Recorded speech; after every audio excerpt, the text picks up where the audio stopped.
എല്ലാ മേഖലകളെയും തൊടുന്നുണ്ട്. കുട്ടികളെക്കാളും യങ്സ്റ്റേഴ്സിനേക്കാളും ഒക്കെ ബാധിക്കുന്നത് പ്രായമായ ആൾക്കാരെ. കാരണം അവർക്ക് തിരിച്ചറിയാൻ പറ്റുന്നില്ല ഇത് ഫേക്ക് ആണോ ജെനുവിൻ ആണോ. വീക്ക്ലി അറൌണ്ട് 1 മില്യൺ അഡോളസൻസ് ആണ് ചാറ്റ് GPT ആയിട്ട് സൂയിസൈഡൽ തോട്ട്സിനെ കുറിച്ച് ഡിസ്കസ് ചെയ്യുന്നത്. ഭയങ്കര ചലഞ്ചിങ് ആണ് ഈ ഒരു സമയത്ത്. അധ്യാപനം എന്ന് പറയുന്നത് വളരെ ചലഞ്ചിങ് ആയിട്ടുള്ള ഒരു ഇതാണ്. ഇതിന്റെ ഏറ്റവും പ്രധാനപ്പെട്ട ഒരു പ്രത്യേകത അതാ ഈ വേഗം, സ്പീഡ്. ഞാൻ രാത്രി 2 മണിക്കോ 3 മണിക്കോ വണ്ടി എടുത്ത് പോകുമ്പോഴും ആൺകുട്ടികളും പെൺകുട്ടികളും വളരെ ലിബറലായിട്ട് മിസ്സേ ഞങ്ങളുടെ കൊച്ചങ്ങനെ ചെയ്യില്ല. നമ്മൾ നമ്മുടെ കുട്ടികളെ അന്ധമായി വിശ്വസിക്കുന്നതും ഒരു പ്രശ്നമാണ്. പല പേരൻസ് നമ്മളോട് മിസ് വഴക്ക് പറ, ഞങ്ങൾ വഴക്ക് പറഞ്ഞാൽ ആ കുട്ടി കേൾക്കില്ല. അതായത് ദുർഗുണപരിഹാര പാഠശാല അല്ല കോളേജോ സ്കൂളോ, അവിടെ കൊണ്ടുവിട്ടാൽ നിങ്ങളുടെ കുട്ടി ശരിയാവും ഇല്ല. ആരെയാണ് നമ്മൾ എഡ്യൂക്കേറ്റ് ചെയ്യേണ്ടത്? ആക്ച്വലി ആദ്യം എഡ്യൂക്കേറ്റ് ചെയ്യേണ്ട പേരൻസിനെയാണ്. ഗെയിമിങ് ശരിക്കും കുട്ടികളുടെ ക്രിട്ടിക്കൽ തിങ്കിങ്ങിനെയും പ്രോബ്ലം സോൾവിങ്ങിനെയും ഭയങ്കരമായിട്ട് ഹെൽപ്പ് ചെയ്യുന്ന ഒരു കാര്യം കൂടെയാണ്. സ്പെല്ലിംഗ് ചെയ്യാൻ പറ്റാത്ത എൻ്റെ മോൻ വോയിസ് പ്രോംപ്റ്റ് കൊടുത്തിട്ട് അവൻ്റെ കാര്യങ്ങൾ നടത്തുന്നുണ്ട്. ഇനി നമുക്ക് സ്കില്ല് കൊടുക്കേണ്ടത് AI based AI chat boards ഉണ്ടാക്കാനും ഏജൻസ് ഉണ്ടാക്കാനും എങ്ങനെ പ്രോഗ്രാം ചെയ്യണം. അപ്പൊ അതനുസരിച്ചിട്ട് സിലബസ് മാറ്റി അതനുസരിച്ചിട്ട് അവരുടെ സ്കില്ലിനെ ഡെവലപ്പ് ചെയ്താൽ അതിന്റെ വേറൊരു ഗുണം എന്താണെന്നറിയോ? നമ്മൾ എന്ത് ചെയ്താലും നമ്മളെ കുറ്റപ്പെടുത്തില്ല, നെഗറ്റീവായിട്ട് പറയില്ല. ഈ പറഞ്ഞ ഫിസിക്കൽ ആക്ടിവിറ്റി കുറയുമ്പോൾ നമ്മൾ സ്വാഭാവികമായിട്ട് പണ്ടെങ്കിൽ ഈ ജിം ഇങ്ങനെ ഒരു കൾച്ചറല്ലോ ആളുകൾ പോകുന്നുണ്ട്. ജിം ടർഫ് ഒരു എക്സാമ്പിളാ. നമ്മളൊരു സൊല്യൂഷൻ കണ്ടെത്താണ് എക്സിസ്റ്റിംഗ് ഒരു പ്രോബ്ലം. ഇതുപോലെ മെന്റൽ ഫിറ്റ്നസ് ക്ലബ്സ് വരും. സ്റ്റാർട്ട് ചെയ്തിട്ടുണ്ട്. നിങ്ങളുടെ ലോകം പ്രകാശപൂരിതമാക്കാൻ ഇനി അസാസ് LED ലൈറ്റ്സ്. വീട്ടിലേക്കും ഓഫീസിലേക്കും ഇനി the complete lighting solutions. Asas എന്നാൽ ക്വാളിറ്റിയാണ്. അപ്പൊ ഇനി മറക്കണ്ട, അസാസിലേക്ക് പോവാം. Hi, hello, and welcome to Milestone Makers Presents Behind the Scenes, an open interactive series. ഇന്ന് വളരെ ഇൻട്രസ്റ്റിംഗ് ആയിട്ടുള്ള ഒരു ടോപ്പിക്കുമായിട്ട് നിങ്ങളുടെ മുന്നിൽ എത്തിയിരിക്കുന്നത് മറ്റാരുമല്ല, we have Alan, Denzil sir, Maya, Jaya ma'am and Nivediya. Welcome to the show. അപ്പോൾ ഇന്നത്തെ നമ്മുടെ ടോപ്പിക് എന്ന് പറയുന്നത് AI ഇൻഫ്ലുവൻസ് ഓൺ യൂത്ത്, അല്ലെങ്കിൽ AI ശരിക്കും നമ്മുടെ യൂത്തിനെ ഇൻഫ്ലുവൻസ് ചെയ്യുന്നുണ്ടോ, അല്ലെങ്കിൽ AI ആണോ നമ്മുടെ യൂത്തിനെ ഭരിക്കുന്നത്? അങ്ങനെ ചോദിച്ചാൽ സാർ എന്തായിരിക്കും പറയാ? യൂത്തിനെ ഇൻഫ്ലുവൻസ് ചെയ്യുന്നുണ്ടോ എന്ന് ചോദിച്ചാൽ എല്ലാ മേഖലകളെയും തൊടുന്നുണ്ട്, എല്ലാ തരത്തിലുള്ള ആളുകളെയും സ്പർശിക്കുന്നുണ്ട്. ഇൻഫ്ലുവൻസ് ചെയ്യുന്നുണ്ടോ എന്ന് ചോദിച്ചു കഴിഞ്ഞാൽ അത് നമ്മൾ ഒരു ടെക്നോളജി ഫോമായി വരുമ്പോൾ ഏത് സാങ്കേതിക വിദ്യയാണെങ്കിലും, ഇനിയിപ്പോൾ ഈ ടെക്നോളജി നമ്മൾ അതിന്റെ പ്യുവർ സെൻസിൽ ഇപ്പോഴത്തെ ഈ IT ആയിട്ടൊന്നും കണക്ട് ചെയ്തിട്ടില്ല. ഇൻഡസ്ട്രിയൽ റെവല്യൂഷൻസിന്റെ കാലം എടുത്താലും ഓരോ ഇൻഡസ്ട്രിയൽ റെവല്യൂഷൻസ് വരുമ്പോഴും ആദ്യം അതിനെ അഡോപ്റ്റ് ചെയ്തിരുന്നത് ചെറുപ്പക്കാരായിരിക്കും ആദ്യം അതിനെ തൊടുക. നിങ്ങളിപ്പോൾ പുതിയ ടെക്നോളജി ഇപ്പം ഡെവലപ്പ് ചെയ്ത് വരുന്ന എന്തും എടുത്ത് നോക്കിക്കോളൂ. ഇപ്പൊ ഞങ്ങൾ വർക്ക് ചെയ്യുന്ന ഏരിയ ഓഗ്മെന്റഡ് റിയാലിറ്റിയും വെർച്വൽ റിയാലിറ്റിയും, അത് ആദ്യം അതിന്റെ ടേക്കേഴ്സ് ചെറുപ്പക്കാരാണ്. ഇൻഫ്ലുവൻസ് ചെയ്യുന്നുണ്ടോ എന്ന് ചോദിച്ചു കഴിഞ്ഞാൽ AIക്ക് മറ്റെല്ലാ സാങ്കേതിക വിദ്യകളെയും പോലെ തന്നെ അതിന്റെ പോസിറ്റീവ്സും നെഗറ്റീവ്സും ഉണ്ട്. അത് നമുക്കതിനെ ഏത് തരത്തിൽ വേണമെങ്കിലും ഉപയോഗിക്കാം എന്നുള്ള തരത്തിൽ വലിയ തുറന്ന സാധ്യതകളാണ് AIക്കുള്ളത്. അതുകൊണ്ട് ചെറുപ്പക്കാരെ സംബന്ധിച്ചിടത്തോളം ചെറുപ്പക്കാർ മറ്റേത് മേഖലകളെ തൊടുന്നതിനേക്കാൾ വേഗത്തിൽ ഇതിനെ തൊടും എന്നാണ് എൻ്റെ ആദ്യത്തെ അഭിപ്രായം. 2, അതിന്റെ എല്ലാ തരത്തിലേക്കും അതിന്റെ പോസിറ്റീവ്സിലേക്കും നെഗറ്റീവ്സിലേക്കും ആദ്യം പോകുന്നതും ചെറുപ്പക്കാരായിരിക്കും എന്നാണ് എൻ്റെ അഭിപ്രായം. ഇൻഫ്ലുവൻസ് ചെയ്യുന്നുണ്ടോ എന്ന് ചോദിച്ചാൽ അത് യൂത്തിനെ മാത്രമല്ല എല്ലാവരും ഇൻഫ്ലുവൻസ് ചെയ്യുന്നുണ്ട്. സാറ് പറഞ്ഞ പോലെ ഒരു അധ്യാപിക എന്ന നിലയിൽ എനിക്ക് തോന്നിയിട്ടുള്ളത്, കുട്ടികൾ ഇപ്പം ഞാൻ 26 വർഷമായിട്ട് പഠിപ്പിക്കുന്ന ഒരു വ്യക്തിയാണ് കമ്പ്യൂട്ടർ സയൻസ്. ഞാൻ ആദ്യം പഠിപ്പിച്ചിരുന്നപ്പോൾ കുട്ടികൾ എങ്ങനെയാണോ റിയാക്ട് ചെയ്ത്, അവർക്ക് നമ്മളെക്കാളും കൂടുതൽ അറിവുണ്ട്. ചാറ്റ് GPT ഉണ്ട്. ഭയങ്കര ചലഞ്ചിങ് ആണ് ഈ ഒരു സമയത്ത്. അധ്യാപനം എന്ന് പറയുന്നത് വളരെ ചലഞ്ചിങ് ആയിട്ടുള്ളൊരു ഇതാണ്. അതായത് ഇപ്പോൾ നമ്മുടെ അടുത്ത് കുട്ടികൾ വന്ന് പറയുന്നത്, ഒരു ക്വസ്റ്റ്യൻ പേപ്പർ ആൻസർ ചെയ്തു, തെറ്റാണ് ഉത്തരം എന്ന് പറഞ്ഞാൽ ചാറ്റ് GPT ഞങ്ങൾക്ക് തന്നത് ഇതാണല്ലോ.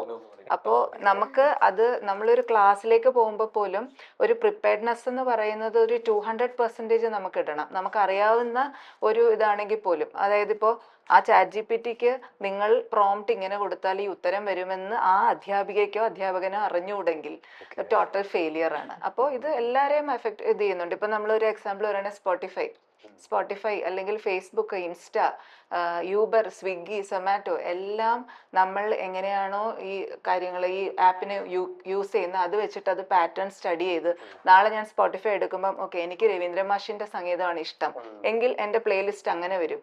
എനിക്ക് മറിച്ച് AR റഹ്മാനെയാണ് ഇഷ്ടമെങ്കിൽ എൻ്റെ പ്ലേലിസ്റ്റ് അങ്ങനെ വരും.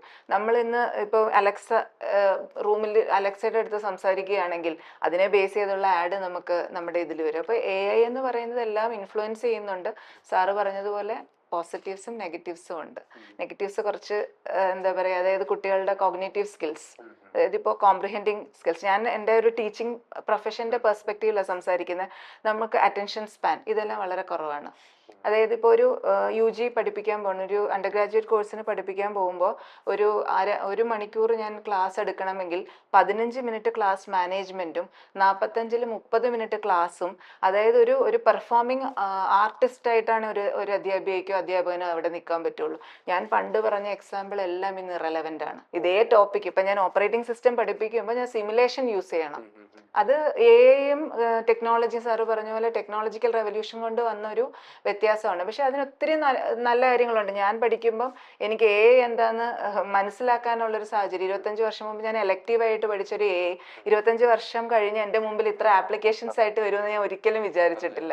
ഇന്ന് എനിക്ക് കുട്ടികളോട് AI കുറിച്ച് പറയുമ്പോൾ നിങ്ങൾ നിങ്ങളുടെ സ്പോട്ടിഫൈ എടുത്ത് നോക്കൂ, അതെടുത്ത് നോക്കൂ എന്ന് പറയാൻ പറ്റുന്നുണ്ട്. ഒരുപാട് നല്ല ഗുണങ്ങളുണ്ട്, പക്ഷേ അതിൻ്റെതായ കുറേ മോശവശങ്ങളുണ്ട്. നമുക്ക് അസൈൻമെന്റ് കൊടുത്തു കഴിഞ്ഞാൽ എല്ലാം ChatGPT ആണ്. പക്ഷെ അവിടെ ഞാൻ ഒരിക്കലും കുട്ടികളെ കുറ്റം പറയില്ല. അധ്യാപകർ അത്രയും ഏറെ ഹോംവർക്ക് ചെയ്ത് ചലഞ്ചിങ് ആയിട്ടുള്ള ക്വസ്റ്റ്യൻസ് കൊടുക്കാൻ തയ്യാറായാൽ കുട്ടികൾ ChatGPT യൂസ് ചെയ്തോട്ടെ, അതിന് കുഴപ്പമില്ല. ഇപ്പൊ മാം എയുടെ ആപ്ലിക്കേഷൻസിനെ പറ്റി പറഞ്ഞല്ലോ. നമ്മൾ ഇന്ന് നമ്മുടെ ചുറ്റും നോക്കുകയാണെന്നുണ്ടെങ്കിൽ ഡേ ടു ഡേ ലൈഫിൽ എല്ലാം AI ആണ്. നമ്മൾ യൂസ് ചെയ്യുന്ന ഫോൺ, എൻ്റെ കയ്യിൽ ഇപ്പോൾ ഇരിക്കുന്ന ഈ ഫോൺ, ഇപ്പോൾ ലൈറ്റ്, ഫാന്, അല്ലെന്നുണ്ടെങ്കിൽ TV, ഫ്രിഡ്ജ് ഒക്കെ എല്ലാം AI ബേസ്ഡ് ആണ്. അപ്പോൾ ഈ എയുടെ ആപ്ലിക്കേഷൻ ഒരു ഫ്യൂച്ചർ എങ്ങനെയാണ് മാം തന്നെ നോക്കി കാണുന്നത്? നിങ്ങളുടെ ആ ടോപ്പിക് തന്നത് തന്നെ യൂത്ത് ആണ്, യൂത്തിനെ ഇൻഫ്ലുവൻസ് ചെയ്യണമെന്നുള്ളതാണ്. യൂത്ത് ആണ് നമ്മുടെ future. So definitely this is going to be part of the future. ഇപ്പൊ തന്നെ നമ്മുടെ ലൈഫിന്റെ ഭാഗമാണ്. ഇതിന്റെ ഫ്യൂച്ചർ വലുതാവുള്ളൂ. ഇപ്പോഴത്തെ ജനറേഷൻ ഇൻഫ്ലുവൻസ് ചെയ്യുന്നത് യങ്സ്റ്റേഴ്സിനെ മാത്രമല്ല എന്ന് നമ്മളെല്ലാവരും പറഞ്ഞു. ആക്ച്വലി ഇൻഫൻസിനെ മുതൽ ഇൻഫ്ലുവൻസ് ചെയ്യുന്നുണ്ട്. അത് അക്ഷരം അറിയാത്ത എൻ്റെ, സ്പെല്ലിംഗ് ചെയ്യാൻ പറ്റാത്ത എൻ്റെ മോൻ വോയിസ് പ്രോംപ്റ്റ് കൊടുത്തിട്ട് അവന്റെ കാര്യങ്ങൾ നടത്തുന്നുണ്ട്. അവൻ സംസാരിക്കാൻ പഠിച്ചിട്ടുണ്ട്, പക്ഷെ എഴുതാൻ പഠിച്ചിട്ടില്ല. അപ്പൊ ആ ലെവലിൽ നിന്ന് അത് സ്റ്റാർട്ട് ചെയ്യുന്നുണ്ട്. So definitely this is going to be the future, അതിലൊരു സംശയമില്ല. ഓക്കെ, ഇപ്പോൾ എയുടെ ആപ്ലിക്കേഷനെ പറ്റി സംസാരിച്ചു, എയുടെ ഇന്നത്തെ റിലവൻസിനെ പറ്റി സംസാരിച്ചു. അപ്പോൾ താങ്കളൊരു AI ട്രെയിനറാണ്. അപ്പോൾ ഞാൻ ചോദിക്കുക, ഇന്ന് നിലവിൽ ഇപ്പോൾ AI എത്രത്തോളം ഡെവലപ്ഡ് ആണ്? എവിടെയാണ് നമ്മുടെ എയുടെ ഒരു സ്റ്റാറ്റസ്? കാരണം ഒരു 10-20 വർഷങ്ങൾക്ക് മുന്നേ നമ്മൾ ആകെ കൂടി സംസാരിച്ചിരുന്നത് ഒരു റോബോട്ടിനെ പറ്റി, അല്ലെങ്കിൽ നമ്മുടെ കമാൻഡ്സ് കേട്ട് നമുക്ക് തിരിച്ച് അതിനനുസരിച്ച് റിസൾട്ട് തരുന്ന മെഷീൻസിനെ പറ്റി, അല്ലെങ്കിൽ അങ്ങനെ ഒരു മെക്കാനിസമാണ് നമ്മൾ കേട്ടിരുന്നത്.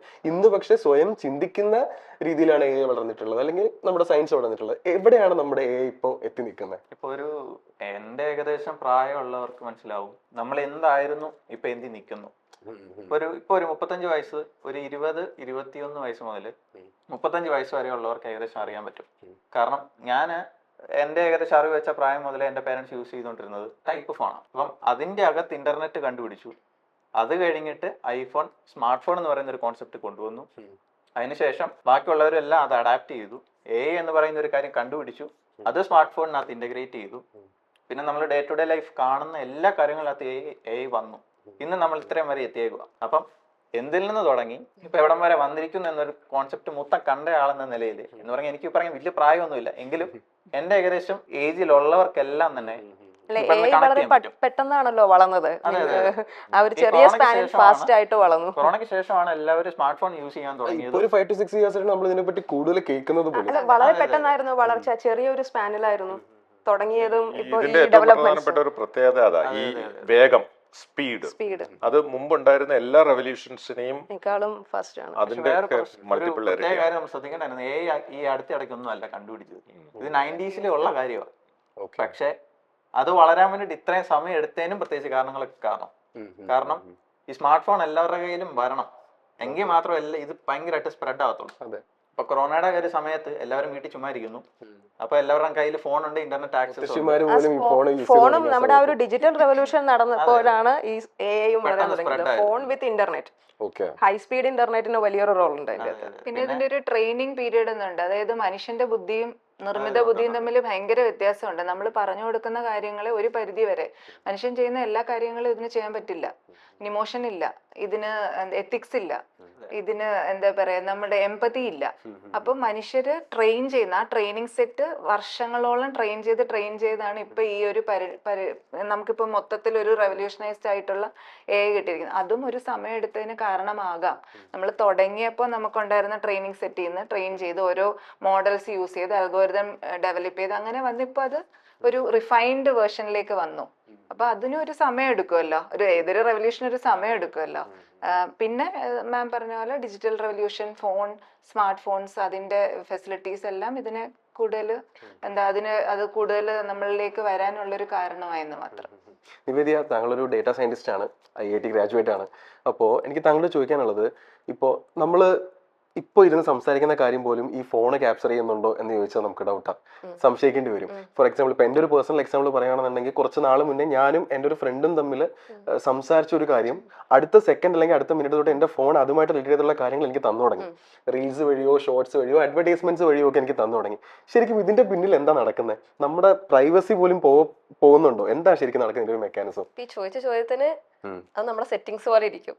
ബൈ ഡിഫോൾട്ട് നമ്മളെ എല്ലാവരുടെയും നമ്മുടെ മൈക്ക് ഓൺ ആണ്. അപ്പൊ നമ്മള് പറയുന്നൊക്കെ കേൾക്കുന്നുണ്ട്. നമുക്ക് പക്ഷെ അത് ഓഫ് ആക്കാം കേട്ടോ. ഓഫ് ആക്കിയ ഈ പ്രശ്നം ഉണ്ടാവില്ല, പ്രൈവസി ബ്രീച്ച് ഉണ്ടാവില്ല.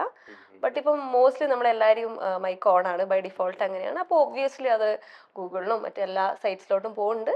അത് കാരണം നമുക്കൊരു പേഴ്സണലൈസ് റെക്കമെൻഡേഷൻസ് തരികയാണ് ഇവർ ചെയ്യണത്. അപ്പം ഈ ഒരു AI ബ്യൂട്ടിയും അതാണ്. എന്നാൽ ഇതിന്റെ ഏറ്റവും വലിയൊരു മോശവശവും ഇതാണ്. ഇപ്പം ഇൻസ്റ്റാഗ്രാം നോക്കൂ. ഇൻസ്റ്റാഗ്രാമിൽ നമ്മൾ എന്തുകൊണ്ട് ഇത്ര അഡിക്റ്റഡ്? അതിന്റെ ക്വാളിറ്റി ഓഫ് കണ്ടന്റ് കൊണ്ടാണോ? ആണോ?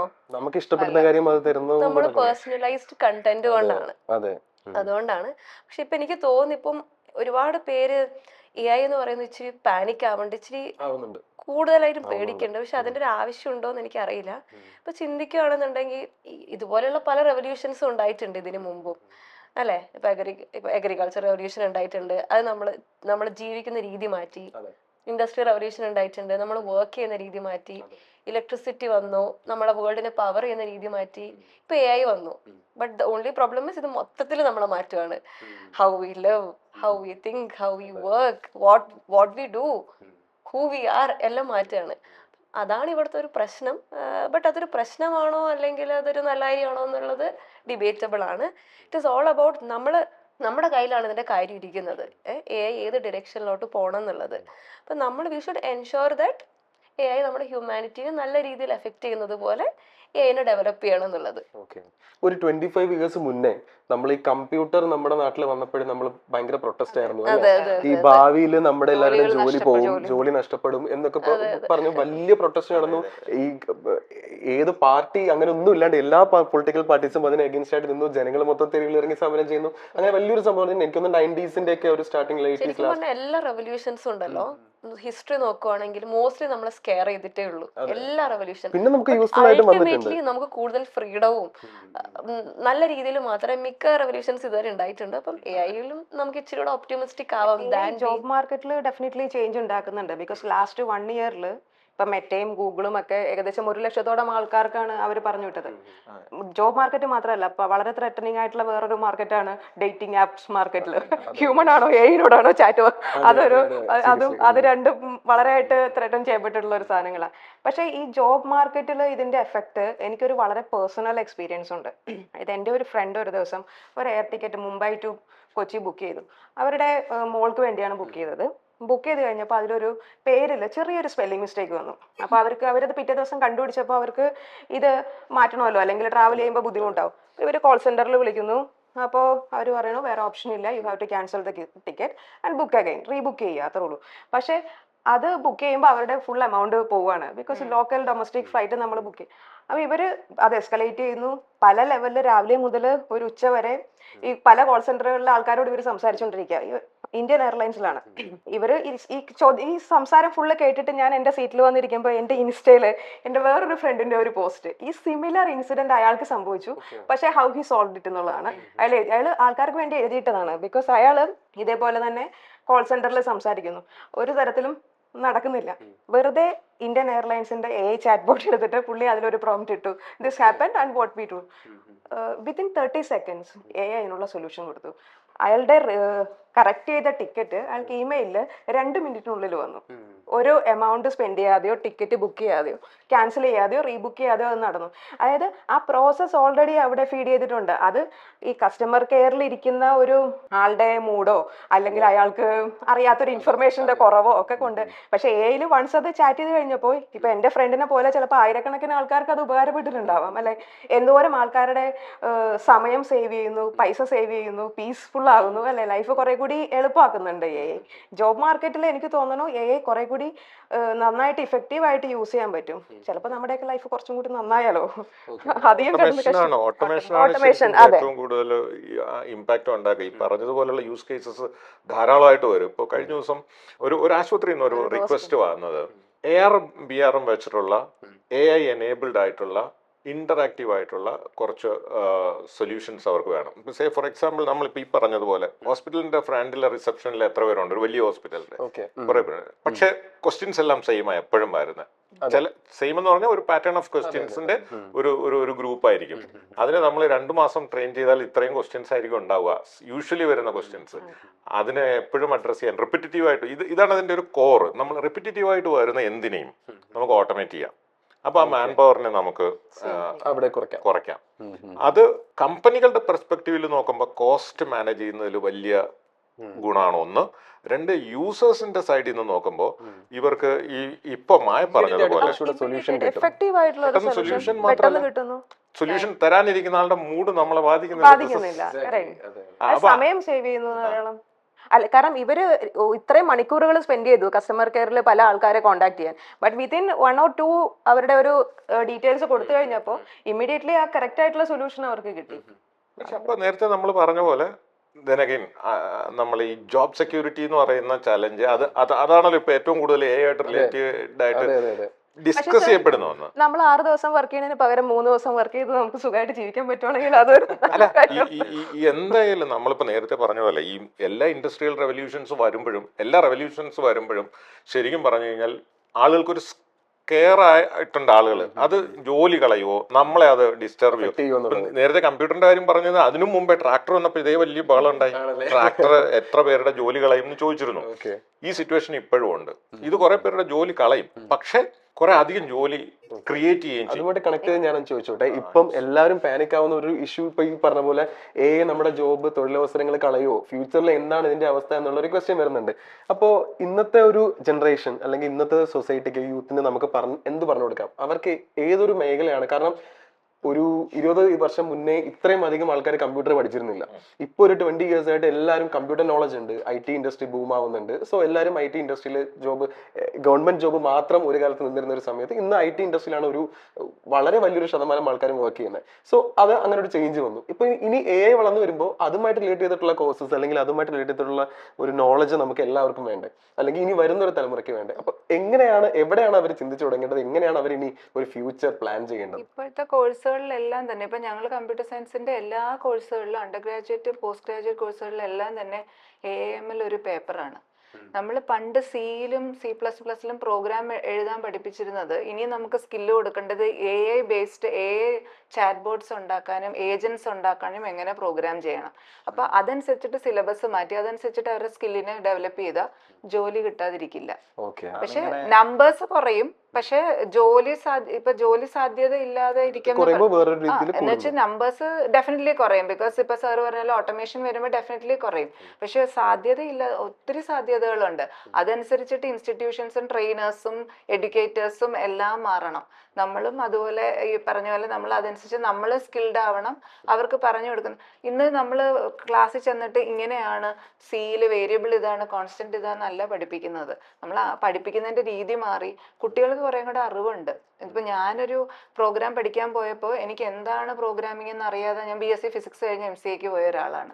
ഒരു ബേസും ഇല്ലാതെ പോയിട്ട് അത് പഠിക്കാൻ എനിക്ക് കുറെ ബുദ്ധിമുട്ട്. ഇന്ന് കുട്ടികൾക്ക് അങ്ങനെ ഇപ്പൊ ഞാൻ ആസ് എ എഡ്യൂക്കേറ്റർ പോലും എനിക്കൊരു അൽഗോരിതം മനസ്സിലായില്ലെങ്കിൽ ഞാൻ ChatGPT-യോട് ചോദിക്കും. എന്നിട്ട് ഞാൻ പ്രോംപ്റ്റ് ചെയ്യും, ഇത് ഇങ്ങനെ കൺഫ്യൂഷൻ ഉണ്ടല്ലോ, എങ്ങനെ സോൾവ് ചെയ്യും. അപ്പൊ അതൊരു ശരിക്കും ഒരു ടൂളാണ്, നമുക്ക് നന്നായിട്ട് യൂസ് ചെയ്യാൻ പറ്റുന്നത്. അപ്പൊ സാധ്യതകളുണ്ട്, അവിടെ ചലഞ്ചസും ഉണ്ട്. പക്ഷെ ആ ചലഞ്ചസിനെ ഇത് ചെയ്യാനായിട്ട് ഒരു ഇൻസ്റ്റിറ്റ്യൂഷൻ ആണ്, ഒരു കോളേജ് ആണ്, ഒരു ഇൻസ്റ്റിറ്റ്യൂഷൻ ആണ്, യൂണിവേഴ്സിറ്റി ആണെങ്കിലും ട്രെയിനേഴ്സ് ആണെങ്കിലും അവർ എക്യുപ്ഡ് ആയിരിക്കണം. ഇവനെ ഒരു കോളേജ് സ്റ്റുഡന്റ് എന്ന് പറയുന്ന ഒരു കോൺസെപ്റ്റ് മാറ്റി നിർത്തുവാണെങ്കിൽ ഈ പിള്ളേർ ഈവൻ ഒരു തേർഡ് ഇയർ അല്ല സോറി 3ാമത്തെ സ്റ്റാൻഡേർഡിൽ പഠിക്കുന്ന ഒരു കുട്ടിയോട് ഇപ്പൊ കമ്പ്യൂട്ടർ എന്നാന്ന് ചോദിച്ചാൽ അവർക്ക് സബ്ജക്റ്റിന്റെ പേര് തന്നെ മാറി ഇപ്പൊ എ എന്നായി. അതെ. ഇപ്പൊ കഴിഞ്ഞ ദിവസം ഞാൻ ശ്രദ്ധിച്ചത്, അപ്പൊ ഞാൻ ഇങ്ങനെ ഒരു എ എന്ന് പറഞ്ഞുകൊണ്ടൊരു പുസ്തകം കണ്ടു. അതെടുത്ത് നോക്കിയപ്പോഴത്തേന് അതിൻ്റെ അകത്ത് കമ്പ്യൂട്ടറാണ്. ഇവൻ സബ്ജക്റ്റിന്റെ പേര് തന്നെ മാറി. അപ്പം പിള്ളേർക്ക് കമ്പ്യൂട്ടർ എന്തുവാ അല്ലെ വാട്ട് ഈസ് എ കമ്പ്യൂട്ടർ എന്ന് ആദ്യം പഠിക്കുന്നതിന് പകരം ഇപ്പൊ ചിലപ്പോ വാട്ട് ഈസ് എ അതായിരിക്കും. അത് ഈ സാധനങ്ങൾ വന്ന ഒരു വ്യത്യാസമാണ്. നമുക്ക് ബേസിക്സ് ആവശ്യമില്ല ഇപ്പൊ, അതെ. Because directly we are going to the core of the subject. അങ്ങനെ ഒരു ക്വസ്റ്റ്യൻ ചോദിക്കുമ്പോൾ ആൻസർ കിട്ടുകയാണ്. അതിപ്പോ 3rd സ്റ്റാൻഡേർഡിൽ പഠിക്കണം എന്ന് പറഞ്ഞ കുട്ടിക്ക് വേണമെങ്കിൽ 10ാം ക്ലാസ്സുകാരൻ ആൻസർ ചെയ്യണ പോലെ ആൻസർ ചെയ്യാൻ പറ്റുന്നുണ്ട്. അത് ബേസിക്സിന്റെ ആവശ്യമില്ലാതായി മാറും. അതേപോലെ തന്നെ ഈ എന്റെ പ്രായത്തിലുള്ളതും എന്നെക്കാളും ചെറുപ്പമുള്ള ആൾക്കാർക്കും പ്രധാനപ്പെട്ട ഒരു ഹോബിയാണ് എല്ലാം ടെസ്റ്റ് ചെയ്ത് നോക്കുക എന്നുള്ളത്. ഇവൻ പണ്ടൊരു ഗിബ്ലി ട്രെൻഡ് ഉണ്ടായിരുന്നു ഇല്ലേ, ഒരാളത് ഇറക്കും അല്ലെങ്കിൽ ഒരാളത് ചെയ്യുന്നത് കാണും, പിന്നെ എല്ലാവരും ടെസ്റ്റിങ്. ഇവൻ ഞാൻ വരെ അത് ടെസ്റ്റ് ചെയ്ത് നോക്കിയിട്ടുണ്ട്. ഈയിടെ ജെമിനിയുടെ മറ്റേ ഈ ഫോട്ടോ ജനറേറ്റ് ചെയ്യുന്ന പരിപാടി ഇതും എല്ലാവരും ടെസ്റ്റ് ചെയ്ത് നോക്കാം. പക്ഷെ ഇതിന്റെ പ്രൈവസിയെ പറ്റിയോ ഇതിന്റെ ബാക്കിൽ നടക്കുന്ന എന്തുവാണെന്നോ പേരൻസോ ഇവരോ ആരും ചിന്തിക്കുന്നുമില്ല, അവരൊട്ടും അവെയറും അല്ല എന്നുള്ളതാണ്. അതിനെപ്പറ്റി കണക്ട് ചെയ്ത് ചോദിക്കുകയാണെന്നുണ്ടെങ്കിൽ ഇപ്പോഴേ ഇതൊന്ന് ഞാൻ പറഞ്ഞോട്ടെ, കാരണം എനിക്ക് കുറച്ചൊരു ഇമ്പോർട്ടൻ്റ് ആയി തോന്നുന്നു. ചോദിച്ചെന്തായിരുന്നു വെച്ചാൽ കുട്ടികൾക്ക് എന്താ പറഞ്ഞു കൊടുക്കേണ്ടതെന്ന്. ഇപ്പം ഞാൻ കണ്ടുവരുന്ന ട്രെൻഡ് സിമിലർ ആണ്. ദറ്റ് എല്ലാവരും അതിൻ്റെ പുറകെ പോവുകയാണ് ചെയ്യുന്നത്. ഇപ്പം സ്കൂൾസിലാണെങ്കിൽ ഈ പറഞ്ഞ പോലെ ഈവൻ പ്രൈമറി ക്ലാസ്സിലൊക്കെ ആയി കമ്പൽസറി ആക്കുകയാണ് ഇപ്പോൾ ചെയ്യുന്നത്. പക്ഷേ ദ മെയിൻ പ്രോബ്ലം AI ഇതൊന്നും അല്ല. എനിക്ക് സത്യം പറഞ്ഞാൽ എനിക്ക് തോന്നുന്നത് നമ്മളെല്ലാവരും ഒരു നട്ട്ഷെല്ലിലോട്ട് ചുരുങ്ങി പോവുകയാണ് ചെയ്യുന്നത്. ഒരിക്കലും നമ്മൾ AI പുറകെയോ അല്ലെങ്കിൽ കറണ്ട് ട്രെൻഡിൻ്റെ പുറകെയോ ഒന്നും അല്ല പോകേണ്ടത്. നമ്മളെ ബെറ്റർ ആക്കുക. ഇപ്പൊ പറഞ്ഞ പോലെ 3rd സ്റ്റാൻഡേർഡ് പഠിക്കുന്ന ഒരു കുട്ടിക്ക് എന്തിനാ AI പഠിപ്പിച്ചു കൊടുക്കുന്നത്, എന്തിനാ പ്രോഗ്രാമിംഗ്? അവരെ ലോജിക്കൽ സ്കിൽ ഡെവലപ്പ് ചെയ്യുകയാണ് വേണ്ടത്. അതിന് പ്രോഗ്രാമിങ്ങിൽ കൂടെ അല്ല എനിക്കറിയില്ല, പ്രോഗ്രാമിങ്ങിൽ കൂടെയും അതും ഒരു വേ ആയിരിക്കാം. ബട്ട് ഈ പറഞ്ഞ പോലെ നമ്മൾ ഫൗണ്ടേഷനിലാണ് നമ്മൾ ഫോക്കസ് ചെയ്യേണ്ടത്. അല്ലാതെ മേ ബി AI മാറുമായിരിക്കും. Nobody is sure 100% sure AI തന്നെ ആയിരിക്കും എന്ന്. ഇപ്പം AI അല്ല ഇപ്പൊ ബിൽഡ് ചെയ്യുന്നത്, AI ബിൽഡ് ചെയ്യാനുള്ള AI ഇപ്പൊ നമ്മളൊക്കെ ബിൽഡ് ചെയ്തുകൊണ്ടിരിക്കുന്നത്. മാറുമായിരിക്കാം. അപ്പൊ ഇപ്പൊ നമ്മളെല്ലാവരും അതിന്റെ പുറകെ പോയാലോ? സോ ഇപ്പൊ നമ്മൾ ആ ഷെല്ലിലോട്ട് ഒതുങ്ങിക്കൂടാതെ നമ്മൾ ഇച്ചിരൂടെ ഫൗണ്ടേഷനിൽ നമ്മൾ ഫോക്കസ് ചെയ്യുക. പിള്ളേരെ ആണെങ്കിലും ഇപ്പം പറഞ്ഞില്ലേ, ചെറിയ കുട്ടികളെ ആണെങ്കിലും ഇപ്പൊ യൂത്തിന് അഡോളസൻസിനെ ആണെങ്കിലും ഗോ ബിഹൈൻഡ് AI എന്നല്ല, you make your self better so that നിങ്ങൾക്ക് എന്ത് വന്നാലും നിങ്ങൾക്ക് ഈസിലി അഡാപ്റ്റ് ചെയ്യാൻ ഇവോൾവ് ചെയ്യാൻ പറ്റുന്ന രീതിയിൽ നമ്മൾ മാറണം. അതിനാണ് നമ്മൾ ഫോക്കസ് ചെയ്യേണ്ടതെന്നാണ് എനിക്ക് തോന്നുന്നത്. ഇവോൾവ് ചെയ്യാന്ന് പറഞ്ഞ പോയിന്റ് കറക്റ്റ്. കാരണം സൊസൈറ്റി ചേഞ്ച് ചെയ്യണം, നമ്മൾ അതിനനുസരിച്ച് മാറുക. അതിപ്പോൾ AI ആണെങ്കിൽ AI അല്ലെങ്കിൽ എന്താണോ വരുന്നത് അത് ചെറുപ്പം മുതൽ ഗെറ്റ് ട്രെയിൻഡ് എന്നുള്ളതാണ് ഈ കുട്ടികളോടൊക്കെ പറയാനുള്ളത്. ട്രെയിൻഡ് ഇല്ലാത്ത ആൾക്കാർ ചിലപ്പോൾ സൈഡ് ലൈൻ ചെയ്യപ്പെടും. ഇനി അങ്ങോട്ട് ഗൂഗിൾ പേ യൂസ് ചെയ്യാനായിട്ട് പേടിയുള്ള എത്ര പേര് എന്റെ വീടിന്റെ അടുത്ത് തന്നെ ഉണ്ട്. ഇപ്പോഴും എവിടെ പോയി ചെയ്യാന്ന് ചോദിച്ചു കഴിഞ്ഞാൽ കറണ്ട് ബിൽ അടയ്ക്കാൻ പോകുന്ന പറയുന്നത്. അതേപോലെ അവർക്ക് ഇത് യൂസ് ചെയ്യാനായിട്ടുള്ള എല്ലാം ഉണ്ട്, അവരുടെ സ്മാർട്ട് ഫോൺ ഉണ്ട്, പക്ഷെ അവർക്ക് അതിനുള്ള ഒരു പേടിയാണ്. ചിലപ്പോ ആ പേടി ഇന്നത്തെ സൊസൈറ്റിക്ക് എല്ലാ കാര്യങ്ങളിലും ഉണ്ട്. ഇപ്പോ ഈ റിപ്പോർട്ട് ഈ അടുത്ത് പുറത്തിറക്കിയായിരുന്നു. വീക്ക്ലി അറൌണ്ട് 1 മില്യൺ അഡോളസൻസ് ആണ് ChatGPT ആയിട്ട് സൂയിസൈഡൽ തോട്ട്സിനെ കുറിച്ച് ഡിസ്കസ് ചെയ്യുന്നത്. പേഴ്സണൽ കാര്യങ്ങൾ ധാരാളമായിട്ട് ഈ ChatGPT അടക്കമുള്ള AI ആപ്ലിക്കേഷൻസിനോട് സംസാരിക്കുന്ന ഇന്ററാക്ട് ചെയ്യുന്ന മനസ്സ് തുറക്കുന്ന ചെറുപ്പക്കാർ ധാരാളം ഉണ്ട്. ചെറുപ്പക്കാർ മാത്രമല്ല കേട്ടോ, മുതിർന്നവരുണ്ട്. ഞാൻ തമാശക്ക് ഇരുന്ന് സംസാരിക്കാറുണ്ട്,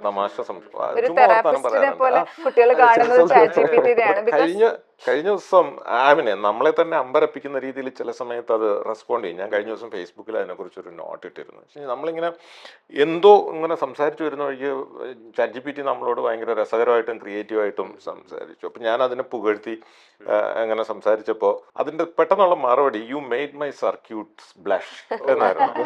അപ്പൊ ഇത് ശരിക്കും പറഞ്ഞു കഴിഞ്ഞാൽ ഒരു പോയറ്റിക് പണ്ട് ബാലേന്ദ്രൻ ചുള്ളിക്കാട് അന്ന ഹിമത്തിന്റെ ധവള ദൂരങ്ങളിൽ നിന്ന് എന്റെ നാഡീമുഖത്തെന്തിന് നങ്കൂരമിട്ടു നീ എന്ന് ഒരു കാമുകിയെ കുറിച്ച് ഓർത്തു പാടും.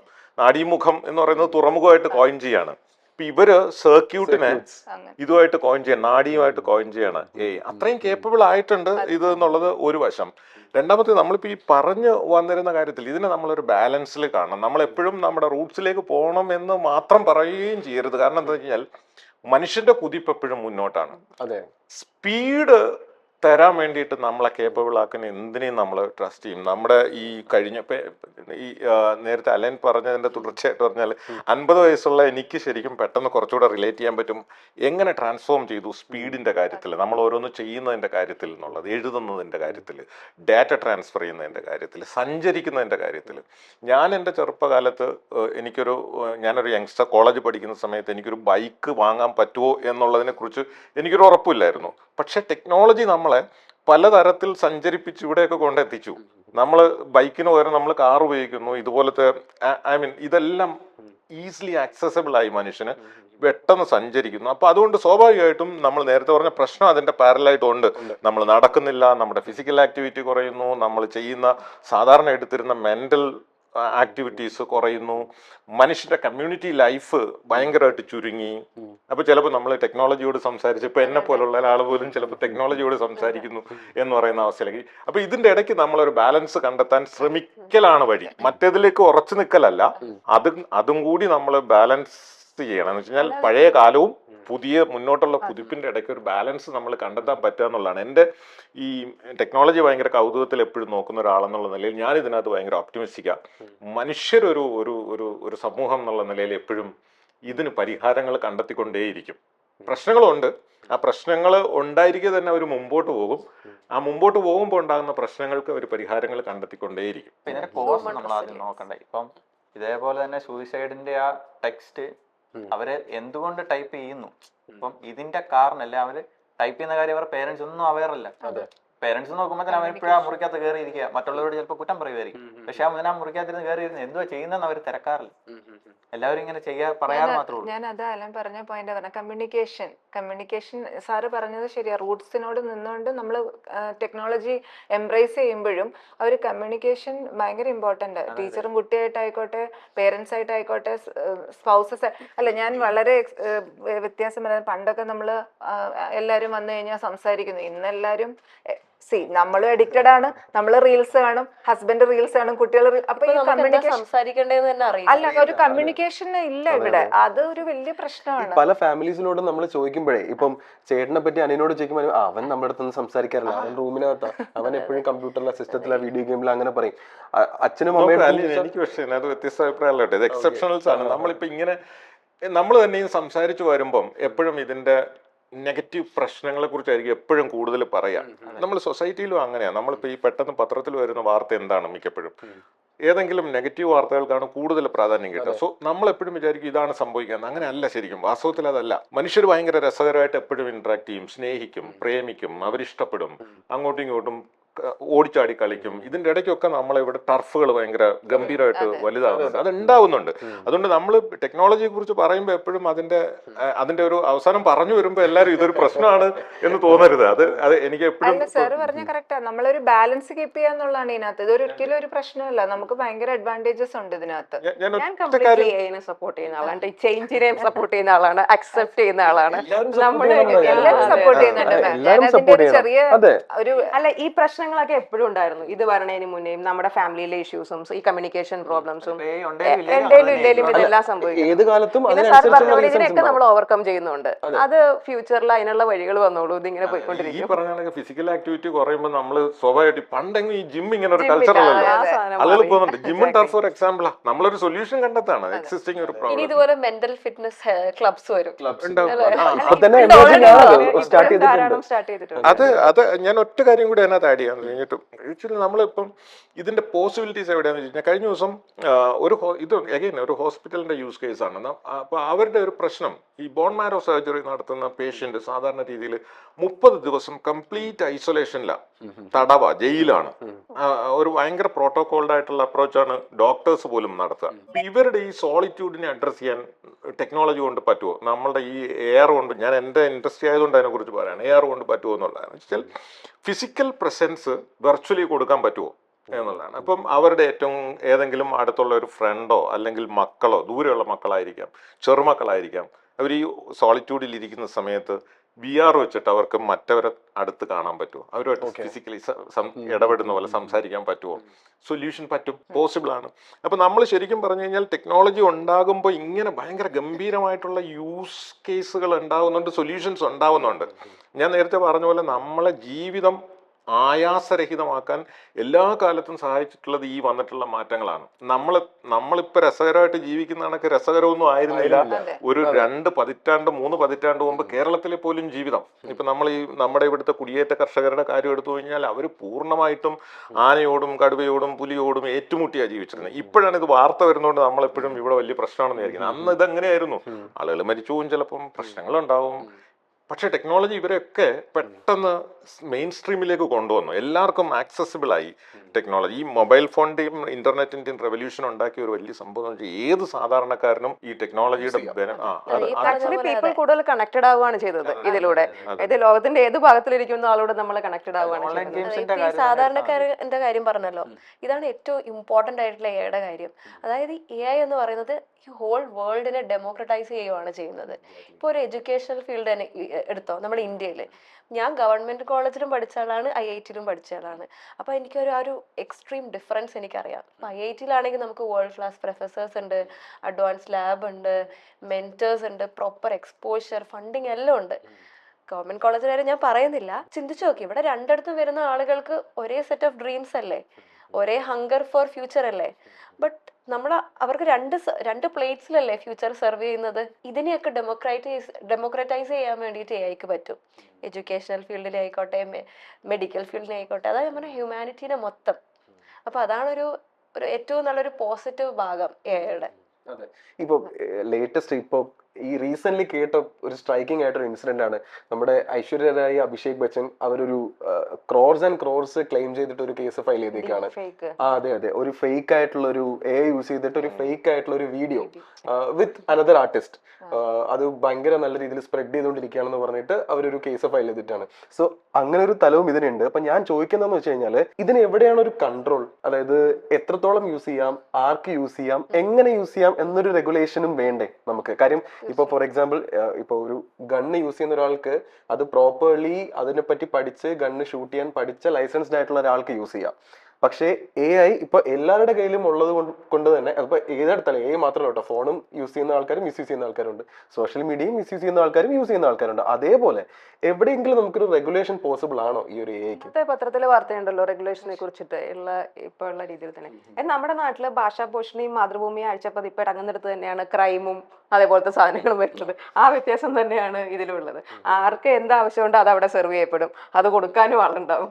എൻ്റെ ഒരു അഭിപ്രായ പ്രകാരം ഇത് ഏറ്റവും കൂടുതൽ പ്രൈവറ്റ് ആയിട്ടുള്ള കമ്പനീസ് ആണ് കൂടുതൽ ഇതുപോലുള്ള AI ജനറേറ്റ് ചെയ്യും അല്ലേ. ഒരു കമ്പനിയെ സംബന്ധിച്ച് അവർക്ക് പ്രോഫിറ്റ് ഉണ്ടാവുന്നുണ്ടോ ഇല്ലയോ എന്ന് മാത്രം അവർക്ക് നോക്കിയാൽ മതി. അല്ല ഇതിന്റെ പുറകെ നടക്കുന്ന മൊറാലിറ്റി ഒന്നും അവർക്ക് ചെക്ക് ചെയ്യേണ്ട കാര്യമില്ല. ഇതിന്റെ യൂസേഴ്സ് ഇപ്പം 80 വയസ്സിന് മേളിലുള്ള ആളാണെങ്കിലും 10 വയസ്സുള്ള ആളാണെങ്കിലും ആ കമ്പനിയെ സംബന്ധിച്ച് അവർ AI യൂസ് ചെയ്യുന്ന ഒരു യൂസർ മാത്രമാണ്. അവരതും കൊണ്ട് ജനറേറ്റ് ചെയ്യുന്നുണ്ട്. പക്ഷേ ഇതിന്റെ ഇടയിൽ റെസ്ട്രിക്ഷൻസ് വെച്ച് കഴിഞ്ഞാൽ ഇവരുടെ പ്രോഫിറ്റിനെ ഉറപ്പായിട്ട് അത് ബാധിക്കുകയും ചെയ്യും. അപ്പൊ അവരുടെ പ്രോഫിറ്റ് നോക്കി അവർ യൂസേഴ്സിന് ഫ്രീ ആയിട്ട് ഇത് കൊടുക്കുന്നു. ഇപ്പൊ ഗവൺമെന്റിന്റെ കുറെ കാര്യങ്ങൾ എടുത്ത് നോക്കി ഒരു വെബ്സൈറ്റിലോട്ട് കയറുന്ന RU18 എന്നൊക്കെ ചോദിക്കും അല്ലെ, ഇതുപോലെ അതേപോലെയുള്ള കാര്യങ്ങളൊക്കെ ചോദിക്കും. പക്ഷെ ഇവരുടെ അതൊന്നും ഒരു മാറ്റർ അല്ല. ഈവൻ ഒരു മെയിൽ ID യൂസ് ചെയ്യാനായിട്ട് ഞാൻ 18 വയസ്സിന് മുമ്പേ മെയിൽ ID എനിക്ക് ആവശ്യമായിരുന്നു. അതെ, എനിക്ക് 17ാമത്തെ വയസ്സിൽ ഞാൻ +2 പാസ്സായി. അതുകൊണ്ട് തന്നെ എനിക്ക് അന്ന് മെയിൽ ID ഉണ്ടാക്കാനായിട്ട് പറ്റത്തില്ല, കാരണം 18 വയസ്സിന് മേളിലുള്ളവർക്ക് പറ്റത്തുള്ളൂ. പക്ഷെ ഇപ്പൊ അങ്ങനെയൊന്നും അല്ല. ഈവൻ ഒരു AI യൂസ് ചെയ്യുന്ന ആൾക്ക് പോലും 18 വയസ്സാവണോ 15 വയസ്സാവണോ എന്നൊന്നുമില്ല. ഒരു റെഗുലേറ്ററി ഫ്രെയിംവർക്ക് ഉണ്ടാവും കേട്ടോ, അതിനകത്തൊരു സംശയമില്ല. IT ഉണ്ടായപ്പോൾ അതുണ്ടായിട്ടുണ്ട്. നിങ്ങൾ ന്യൂക്ലിയർ എനർജിയുടെ കാര്യം എടുത്തു നോക്കിക്കോളൂ. ന്യൂക്ലിയർ എനർജി ഉണ്ടാവുന്നു which can be used as A weapon, which can be used as A power source. അത് പവർ സോഴ്സ് ആയിട്ട് ഉപയോഗിക്കുമ്പോൾ പോലും അതിനെങ്ങനെ ഉപയോഗിക്കണം, എങ്ങനെ നിയന്ത്രിക്കണം, ഏതെല്ലാം തരത്തിലാണ് അതിന്റെ പ്രോട്ടോകോൾസ് അത് ഡിഫൈൻ ചെയ്തിട്ടുണ്ട്. നമ്മൾ ന്യൂക്ലിയർ ഒരു എനർജി അങ്ങനെ ഒരു ടെക്നോളജി ഉണ്ടായി വരുമ്പോൾ അല്ലെങ്കിൽ ഒരു എനർജി സോഴ്സ് ഉണ്ടായി വരുമ്പോൾ അതിനെ തുറന്നു വിടില്ലല്ലോ. എപ്പോഴും അങ്ങനെ ഒരു സംവിധാനം അത് ഗ്ലോബലി ഉണ്ടായി വരും. ഏവിയേഷൻ ഇല്ലേ, നമുക്ക് ഏവിയേഷന് ഗ്ലോബൽ പ്രോട്ടോകോൾസ് ഉണ്ട്, അത് ഇതിനും ഉണ്ടാവും, ഒരു സംശയം വേണ്ട. IT-യുടെ കാര്യത്തിൽ ഉണ്ടായിട്ടുള്ളത് പോലെ ഇതിനും ഇപ്പം നമ്മളെ ഇന്ത്യയിലെ IT മിനിസ്ട്രി ഓൾറെഡി ഒരു ബേസിക് റെഗുലേഷൻ വരുത്തിയിട്ടുണ്ട്. എന്താന്ന് വെച്ചാൽ ഈ പറഞ്ഞില്ലേ ഡീപ് ഫേക്സ്, ഇതിനെ തരണം ചെയ്യാൻ തന്നെയാന്ന് തോന്നുന്നു. AI ജനറേറ്റഡ് ആയിട്ട് വരുന്ന സിന്തറ്റിക് ഡേറ്റനെ അവർ AI ലേബൽ ചെയ്യണം. അങ്ങനെ ഒരു മാൻഡേറ്റ് ഇപ്പൊ വന്നിട്ടുണ്ട്. ഓക്കെ, അതായത് AI ജനറേറ്റഡ് ആണ് എന്നുള്ളത് ആണെന്ന് നമ്മൾ ലേബൽ ചെയ്യണം. label അപ്പൊ ചെയ്യണം. Already Okay. ഇപ്പം ഫേസ്ബുക്ക്, ഗൂഗിൾ അവരുടെയൊക്കെ ബോട്ട്സ് ജനറേറ്റ് ചെയ്യുന്ന ഇമേജസിനൊക്കെ ഓൾറെഡി ലേബൽ ചെയ്യുന്നുണ്ട്. ബട്ട് യൂട്യൂബ്, ഇൻസ്റ്റാഗ്രാമിന്റെ ഒക്കെ തുടങ്ങി വരുന്നുണ്ട്, but not on a full scale. പിന്നെ ഇപ്പൊ പറഞ്ഞല്ലോ ഈ കേസ് കൊടുത്തെന്നുള്ള രീതിയിൽ ഇപ്പം ഒരു ഈ പറഞ്ഞ പോലെ ഇതുപോലെ ഒരു ഡീപ് ഫേക്ക് ചെയ്തിട്ട് ഇപ്പൊ ഒരു പ്ലാറ്റ്ഫോമിൽ അപ്ലോഡ് ചെയ്യുക ഒരു user, may be for example Facebook. അപ്പൊ ഈ ക്രിമിനൽ കേസ് യൂസറിനെതിരെ മാത്രമായിരിക്കില്ല ഉണ്ടാവുക, ഫേസ്ബുക്കിനെതിരെയും വരും. ഓ, ഓക്കെ. അങ്ങനെ വേണം വാസ്തവത്തിൽ. അതെ ഉണ്ട്. ഇനി എന്റെ രസമുള്ള ഒരു കാര്യം കൂടി പറഞ്ഞാൽ, ഈ നമ്മുടെ പ്രധാനപ്പെട്ട ഇപ്പൊ അഭിഷേക് ബച്ചന്റെ കാര്യം പറഞ്ഞുകൊണ്ടാണ് നമ്മുടെ പ്രധാനപ്പെട്ട എല്ലാ നടന്മാരും നടിമാരും ഒക്കെ അവനവന്റെ ഫിഗറിന് കോപ്പിറൈറ്റ് എടുത്തു വെക്കേണ്ടി വരും. അതൊരു എസെൻഷ്യൽ ആയിട്ട് മാറും. കാരണം നമ്മൾ റിപ്ലിക്കേറ്റ് ചെയ്യാൻ എളുപ്പമാണ്. അപ്പൊ റിപ്ലിക്കേറ്റ്, പക്ഷെ അഗൈൻ നിവേദിത പറഞ്ഞ പോലെ ഇത് AI ജനറേറ്റഡ് ആണെന്ന് നമുക്ക് പറയേണ്ടി വരും, അല്ലെങ്കിൽ അതും കൂടി മാർക്ക് ചെയ്യേണ്ടി വരും, അല്ലെങ്കിൽ വാട്ടർ മാർക്ക് ചെയ്യേണ്ടി വരും. നമ്മുടെ ഇപ്പോഴത്തെ ഫോൺസിലുണ്ടല്ലോ സാർ, അങ്ങനെ ഫോട്ടോ എടുത്തു കഴിഞ്ഞാൽ AI വെച്ചിട്ട് നമുക്ക് പണ്ട് ഫോട്ടോഷോപ്പ് വേണമായിരുന്നു. ഇപ്പൊ നമുക്ക് ബാക്ക്ഗ്രൗണ്ട് എല്ലാം ക്ലിയർ ചെയ്യാം, പക്ഷെ ആ സേവ് ചെയ്യുന്ന കോപ്പിയിൽ AI ജനറേറ്റഡ് വരും വാട്ടർമാർക്ക്. നമുക്കത് കളയാം, പക്ഷെ നമ്മൾ ഷെയർ ചെയ്യുമ്പോഴും this is an AI generated picture, do you want to share it എന്നൊരു ചോദിക്കുന്നുണ്ട്. ജനറേറ്റ് ചെയ്യുന്ന ഇമേജസിലാണെങ്കിൽ പോലും ജെമിനിയുടെ ഒരു ലോഗോ, വാട്ടർമാർക്ക് ആണ് എല്ലാത്തിനകത്തും. We should not be govern by AI, അല്ലെ? നമ്മളാണ് ഗവേൺ ചെയ്യേണ്ടത് ടെക്നോളജീനെ എന്തുമായാലും. അതേസമയം അല്ല, അതൊരു വലിയ ഇഷ്യൂ അല്ലോ സാർ. ഇപ്പൊ അൽബേനിയയിൽ മറ്റേ ആ ഒരു പ്രൈം മിനിസ്റ്റർ ഒരു അനൗൺസ്മെന്റ് വന്നല്ലോ, അവർ minister is going to deliver 83 babies എന്ന് പറഞ്ഞിട്ട്. അപ്പൊ ആ സമയത്ത് നമ്മൾ അത് നമുക്ക് മനസ്സിലാകും that is an AI minister എന്നുള്ളത്. പക്ഷെ അതിൻ്റെ അകത്ത് അവരിങ്ങനെ കുറെ കാര്യങ്ങൾ പറയാണ്. കാരണം ഈ മിനിസ്റ്റർക്ക് 83 പുതിയ പ്രോഡക്ട്സ് വരികയാണ്, പുതിയ AI സാധനങ്ങൾ വരുന്നു, പുതിയ ആപ്ലിക്കേഷൻസ്. പക്ഷെ ഇൻ എ വേ അൽബേനിയ ഒരു ചെറിയ രാജ്യമാണ്, കറപ്ഷന് വളരെ പേരുകേട്ട രാജ്യമാണ്. അത് ഭയങ്കരമായിട്ട് നിയന്ത്രിക്കാൻ ഇവർക്ക് ഈ AIയുടെ ഇൻഫ്ലുവൻസ് കൊണ്ട് പറ്റിയിട്ടുണ്ട്. അവരുടെ പാർലമെന്റിലെ പ്രസംഗങ്ങൾ കോപ്പി ചെയ്യുന്നതും അതിന്റെ ഫോളോ അപ്പ് ചെയ്യുന്നതും അത്തരം തീരുമാനങ്ങളിലെല്ലാം അവർക്ക് ഈ ടെക്നോളജി നന്നായിട്ട് യൂസ് ചെയ്യാൻ പറ്റി. പക്ഷെ എന്നാലും പലരും ചോദിച്ച ഒരു ചോദ്യം ഞാൻ ആ സമയത്ത് കേട്ടു. ബിക്കോസ് അവരുടെ ലോയിലും പറയുന്നത് a minister should be a natural human being എന്ന് പറയുന്നുണ്ട്. I mean that is part of the law. പക്ഷെ അങ്ങനെയല്ല അത്, അല്ലെ? പക്ഷേ അവർ കൊടുക്കുന്ന ഡാറ്റ ശരിയാണെങ്കിൽ എനിക്ക് തോന്നുന്നു അതൊരു നല്ല കാര്യമാണ്. കാരണം നമ്മുടെ മിനിസ്റ്റേഴ്സൊക്കെ എത്രത്തോളം അവർക്ക് എന്തെല്ലാം കാര്യങ്ങൾ അവർ ഒരു പൊളിറ്റീഷ്യൻസിനെ ഞാൻ റെസ്പെക്ട് ചെയ്യുന്നു. നമുക്ക് പൊളിറ്റിക്സിൽ പർട്ടിക്കുലർ ഇൻട്രസ്റ്റ് ഒന്നും ഇല്ലെങ്കിലും, ബിക്കോസ് പൊളിറ്റീഷ്യൻസ് നമ്മുടെ നാട് മുന്നോട്ട് പോകണമല്ലോ. അപ്പം അവർ 24 hours വർക്ക് ചെയ്യുന്ന ആൾക്കാരല്ലേ. എന്തോരം കാര്യങ്ങൾ അവർ കാണുന്നുണ്ടാവും, കേൾക്കുന്നുണ്ടാവും, മറന്നു പോകുന്നുണ്ടാവും. അപ്പോൾ അത്തരം കാര്യങ്ങളിലൊക്കെ അസിസ്റ്റ് ചെയ്യാൻ ഒരു AI ടൂളിന് അവർക്ക് പറ്റുകയാണെങ്കിൽ ഇത്തരം ഒരു അസിസ്റ്റന്റ് AI മിനിസ്റ്റേഴ്സ് എല്ലാവർക്കും കൊടുക്കുന്നത് നല്ലൊരു കാര്യമായിട്ടാണ് എനിക്ക് ഫീൽ ചെയ്യണത്. അല്ല, ശരിക്കും. അപ്പോൾ അവരുടെ കാര്യത്തിൽ അവർക്ക് കറപ്ഷൻ ശരിക്കും കൺട്രോൾ ചെയ്യാൻ പറ്റി. ബിക്കോസ് മുന്നിൽ വന്ന് നിൽക്കുന്നത് A ആണോ B ആണോ എന്ന് തിരിച്ചറിയാതെ തന്നെ എന്താണോ സേവ് ചെയ്തിരിക്കുന്ന ഡാറ്റ അതിനനുസരിച്ച് ഒരു ഡിസിഷൻ കൊടുക്കാൻ ഈ AIക്ക് പറ്റുന്നുണ്ടെങ്കിൽ that is better, no? അവര് വളരെ effective ആയിരുന്നു, precise ആയിരുന്നു. അഡ്മിനിസ്ട്രേറ്റീവ് കാര്യങ്ങളിലും സാധാരണ രീതിയിൽ വരാൻ പോകുന്ന ഈ നമ്മുടെ പോലീസിങ്ങുമായിട്ട് ബന്ധപ്പെട്ട കാര്യങ്ങളിലൊക്കെ ഇത്തരം സൊല്യൂഷൻസ് ഇപ്പൊ തന്നെ ഉപയോഗിച്ച് തുടങ്ങുന്നുണ്ട്. ഒരു കഴിഞ്ഞ ദിവസം കേരളത്തിലെ സ്റ്റാർട്ടപ്പ് കമ്പനികളോട് സർക്കാർ ചോദിച്ച ഒരു സൊല്യൂഷൻ, പോലീസിങ്ങിൽ AI ഉപയോഗിക്കാൻ പറ്റുന്ന ടൂൾസ് ജനറേറ്റ് ചെയ്യാൻ വില്ലിംഗ് ആയിട്ടുള്ള സ്റ്റാർട്ടപ്പുകളെയാണ് ചോദിച്ചത്. ഇപ്പൊ ബേസിക്കലി പ്രോബ്ലം എല്ലാവർക്കും ആവശ്യമായിട്ടുള്ളതുണ്ട്. ഇതിനൊരു സൊല്യൂഷൻ ഓൾറെഡി എക്സിസ്റ്റിംഗ് ഉണ്ട്. എന്താ സംഭവം അറിയാം, ഇപ്പൊ നമ്മൾ ശബരിമലയിൽ പോകുന്നു, ഈ AI എനേബിൾഡ് ആയിട്ടുള്ള ക്യാമറ വെച്ചിട്ട് ഡേറ്റയുടെ ഒരു പ്രൈവസിയുടെ പ്രശ്നം കഴിഞ്ഞാൽ, അല്ലാത്ത അത് ഇതിന്റെ ഒരു ബൈ പ്രോഡക്റ്റ് ആണ്. അല്ലാതെ ആലോചിച്ചാൽ ആ ക്രൗഡിന്റെ ഉള്ളിൽ, ഈ വലിയ ക്രൗഡിന്റെ ഉള്ളിൽ വരുന്ന ഒരു ക്രിമിനലിനെ ഏറ്റവും ക്യുക്കായിട്ട് തിരിച്ചറിയാൻ ഈ ക്യാമറയ്ക്ക് പറ്റും. ഇയാൾ പ്രശ്നക്കാരനാണ്, ഇന്ന കേസുകൾ ഉണ്ടാക്കിയിട്ടുള്ള ആളാണ്.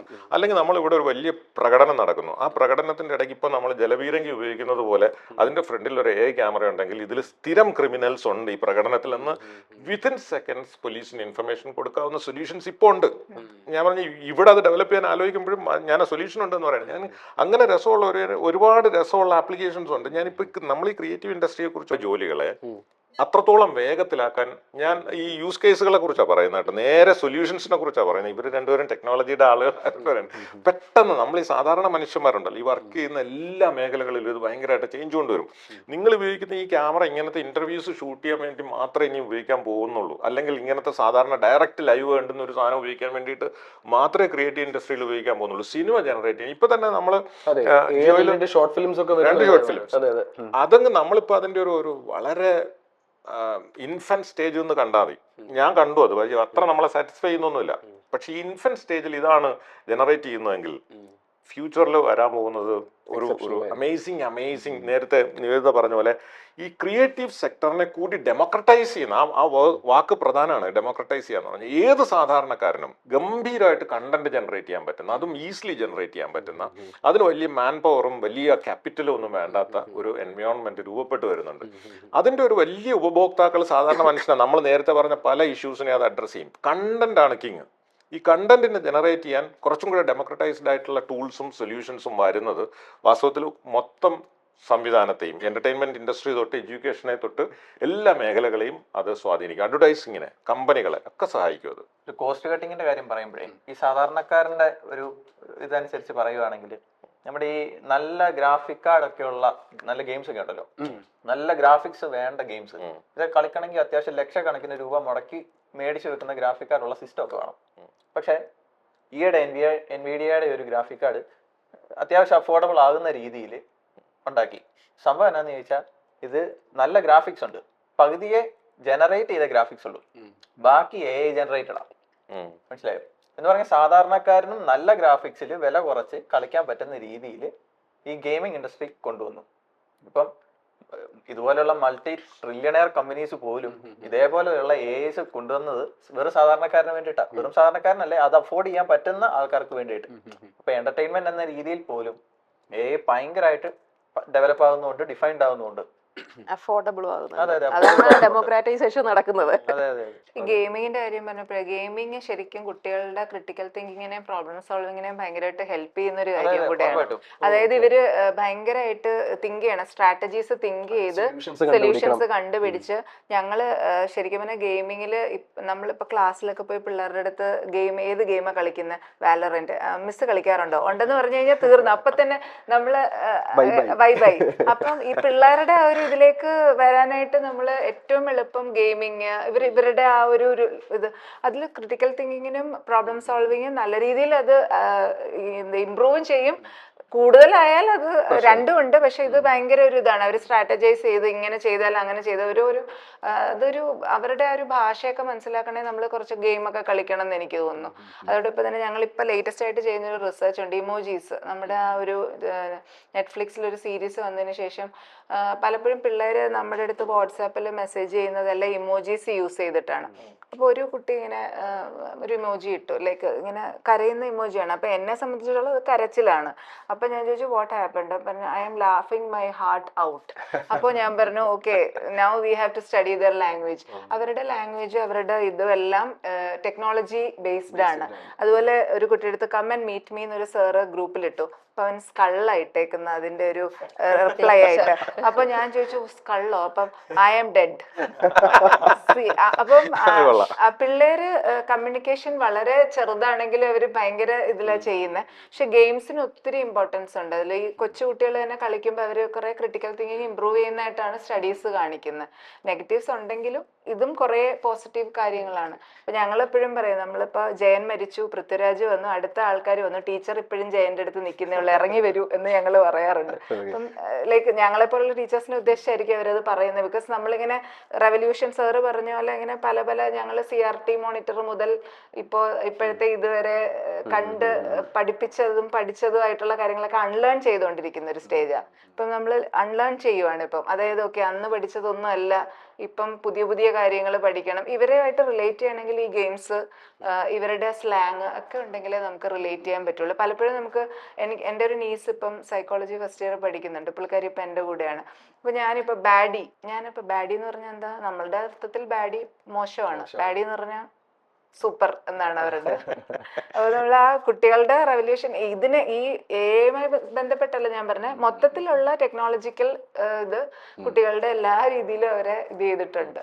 ഈ റീസെന്റ് എൻ്റെ അടുത്തൊരു ഫ്രണ്ട് പറഞ്ഞൊരു ഇൻസിഡന്റ് ആയിട്ടോ, ഒരു IT ഫീൽഡിൽ ഒരു IT ഫേമിൽ ഒരു വളരെ ഫേമസ് ആയിട്ടുള്ള ഒരു MNC നടന്നൊരു കാര്യമാണ്.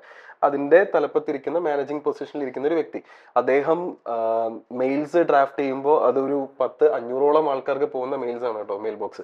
അപ്പോൾ എല്ലാവർക്കും പോകുന്ന ആ ഒരു മെയിൽസ് കാണുമ്പോൾ എല്ലാവരും കൂടെ വാട്ട് എ ലാംഗ്വേജ്, കിഡിലം ലാംഗ്വേജ് ആണ്, ആ സെന്റൻസിന്റെ യൂസേജ് ഫ്രേസസ് ഒക്കെ അത്യുഗ്രനാണ്. അദ്ദേഹം പക്ഷേ കോമൺ ആയിട്ട് ഒരു പബ്ലിക് ഫംഗ്ഷന് വന്ന് നിന്നിട്ട് മൈക്കിന്റെ ഫ്രണ്ടിൽ നിന്നപ്പോൾ he was not even able to make a sentence. ഒരു സെന്റൻസ് കംപ്ലീറ്റ് ചെയ്യാൻ പറ്റുന്നില്ല. അപ്പോൾ എൻ്റെ ക്വസ്റ്റ്യൻ എന്ന് വെച്ച് കഴിഞ്ഞാൽ എന്താണ് ആക്ച്വലി നമ്മുടെ ഒരു ടാലന്റിന് ഇത് എവിടെയെങ്കിലും കുറയ്ക്കുന്നുണ്ടോ? അതായത് ഇപ്പൊ പണ്ടൊക്കെ ആണെന്നുണ്ടെങ്കിൽ നമ്മൾ എഴുതി പഠിച്ച് നമ്മൾ ക്രിയേറ്റ് ചെയ്ത് ലാംഗ്വേജ് സ്കിൽസ് ആണ് ചോദിക്കുന്നതെങ്കിൽ അതെ. വളരെയധികം അതെ, എന്താന്ന് ഇപ്പൊ വെച്ചാൽ ലാംഗ്വേജ് സ്കിൽസ് അതൊരു സ്കില്ല് തന്നെയാണ്. ഇപ്പൊ ഒരു 20-25 ഇയേഴ്സ് ബാക്ക് എഴുതി പഠിച്ച് ഇതേപോലെ ഫുൾ അതായത് ഓൺ ആയിട്ട് പഠിച്ചു വന്ന ഒരാൾക്ക് അത്രത്തോളം തന്നെ പറ്റുമോ? ആക്ച്വലി യൂസ് ചെയ്ത് അസൈൻമെന്റ് എഴുതുന്ന ഒരാൾക്ക്, അല്ലെങ്കിൽ യൂസ് ചെയ്ത് ഒരു സ്പീച്ച് പ്രിപ്പയർ ചെയ്യുന്ന ഒരാൾക്ക് അല്ല അത് മതിയല്ലോ. അത് നമ്മളുടെ മതി. നീഡ് ഓഫ് ദ അവർ അത് പോരെ. അവരെന്തിനാണ് ഇത്രയും കഷ്ടപ്പെട്ട് ബ്രെയിനിൽ ലോഡ് കൊടുക്കുന്നതെന്നാണ് അവർ ചിന്തിക്കുന്നത്. അതായത് ടൈം ഭയങ്കര ഒരു പ്രശ്നമാണ്. സ്പെല്ലിംഗ് പഠിക്കണ്ടെന്ന് ഇപ്പോഴത്തെ കുട്ടികൾ പറയണത്. അതെ, അതിന്റെ ആവശ്യമില്ലല്ലോ എന്നുള്ളത്. ഇതിപ്പോ അലൻ പറഞ്ഞത് വളരെ ക്രൂഷ്യൽ ആയിട്ടുള്ള ഫാക്ടർ ടൈം. ഇത് പറഞ്ഞാലേ ഇപ്പൊ ഞാൻ ഈ ബിസിനസ് പ്രപ്പോസൽസ് അയക്കാനായിട്ട് മുമ്പ് നമ്മൾ എത്ര നേരം, ചിലപ്പോൾ ഒരു ദിവസമോ പിന്നെ രാത്രിയും കൂടെ ഒക്കെ ഇരുന്നിട്ടൊക്കെയാണ്, എന്നിട്ട് നമ്മൾ അറിയാവുന്ന ആരോടെങ്കിലും. ഇപ്പൊ 2-3 മിനിറ്റുള്ള ഒരു പ്രപ്പോസൽ തയ്യാറാക്കി തരും. പിന്നെ നമ്മൾ ചെയ്യുന്നതിനേക്കാളൊക്കെ നന്നായിട്ട് അത് ചെയ്യും. അപ്പൊ പിന്നെ അഗൈൻ ടീച്ചർ ചോദിച്ച പോലെ നിങ്ങൾ രാത്രി വരെ എന്തിനും ഉറക്കൊഴിക്കണം, ഇതിനോട് പറഞ്ഞാൽ പോരെ. നമ്മളൊന്ന് പേഴ്സണലൈസ് ചെയ്താൽ മതി, അതിനെ കസ്റ്റമൈസ് ചെയ്ത് എടുക്കേണ്ട. എൻജോയ് ഉണ്ടെന്നുണ്ടെന്നുണ്ടെങ്കിൽ ഞാൻ ജസ്റ്റ് ഗൂഗിളിൽ ടൈപ്പ് ചെയ്ത് അല്ലെങ്കിൽ ചാറ്റ് ജിപിടിയോട് ചോദിക്കുക, ഒരു 10-25 സജഷൻസ് വരും. ഇതൊക്കെ ആയിരിക്കാം കാരണങ്ങൾ. അപ്പൊ തന്നെ എനിക്ക് പിന്നെ പാനിക്കായി പ്രശ്നമായി. പിന്നെ അത് വെച്ചിട്ട് നമ്മൾ ജസ്റ്റ് ആ എയോട് തന്നെ ചോദിക്കണം, അല്ലെങ്കിൽ ഗൂഗിളിനോട് തന്നെ ചോദിക്കുകയാണ് എന്തായിരിക്കും ഇതിന്റെ മെഡിസിൻ. അപ്പൊ അത് മെഡിസിൻസും പറഞ്ഞിട്ട് നേരെ നമ്മൾ മെഡിക്കൽ സ്റ്റോറിൽ പോകുന്നു, ആ മെഡിസിൻ വാങ്ങിച്ച് കഴിക്കുന്നു. ശരിക്കും പറഞ്ഞു കഴിഞ്ഞാൽ ഇത് എയുടെ പ്രശ്നമല്ല, ചെയ്യുന്ന നമ്മുടെ പ്രശ്നമാണ്. ഇതൊന്നും എയുടെ പ്രശ്നമല്ല. ബിക്കോസ് നമ്മളെല്ലാരും കുറെ സെൽഫ് സെന്റേർഡ് ആയി. അത് ഇപ്പോഴത്തെ കുട്ടികൾ കുറെ കൂടി സെൽഫ് സെന്റേർഡ് ആണ്.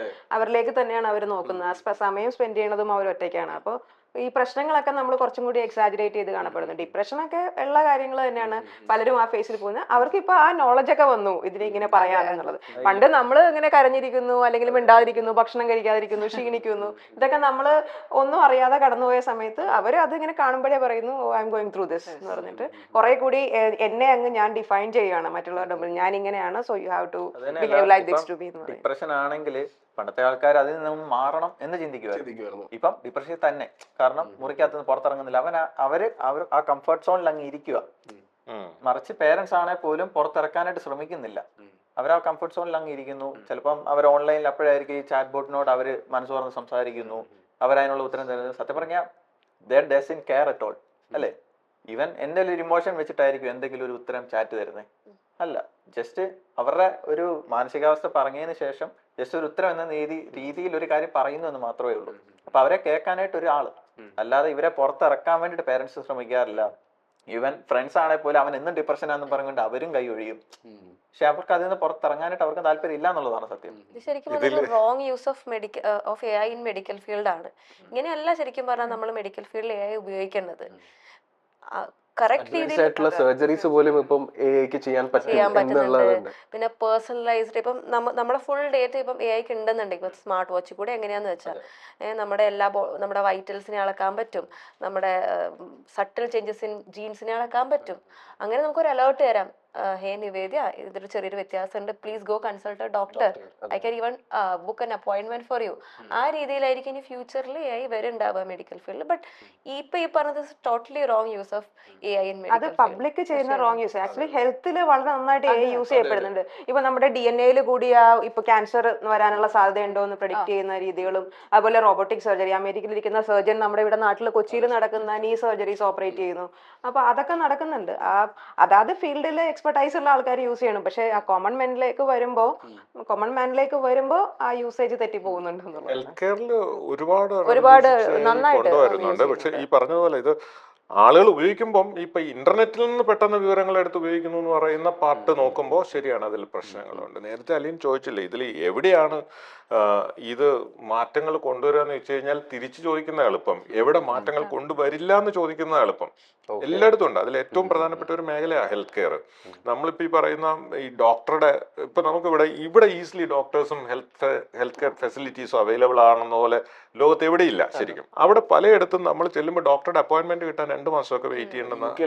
more than 45 days ഈവൻ ഇപ്പൊ ഒരു ഹാർട്ട് റിലേറ്റഡ് ഇഷ്യൂ ആണെങ്കിൽ പോലും ഒരു 40 days വെയിറ്റ് ചെയ്യണം ഒരു ഡോക്ടറുടെ. അപ്പൊ അവിടെ എന്താണെന്ന് വെച്ച് കഴിഞ്ഞാൽ സൊല്യൂഷൻ നമ്മൾ സിസ്റ്റമാറ്റിക്കലി സയന്റിഫിക് ആയിട്ട് ട്രെയിൻ ചെയ്യപ്പെട്ട ഒരു AI സൊല്യൂഷന് ആദ്യത്തെ സ്ക്രീനിങ് പ്രോസസ് ഈസിലി ചെയ്യാം. അത് കഴിഞ്ഞിട്ട് വേണമെങ്കിൽ ഒരു എക്സ്പെർട്ട് ഡോക്ടറുടെ അടുത്ത് ആ ഡേറ്റ ആയിട്ട് നമ്മളിപ്പോൾ ഇവിടെ സാധാരണ സ്ക്രീനിങ് റൂം എന്ന് പറയുന്ന ബേസിക് അല്ല, അതിന്റെ ഒരു 10 times ഫാസ്റ്റർ അത് ചെയ്യാം നമുക്ക്.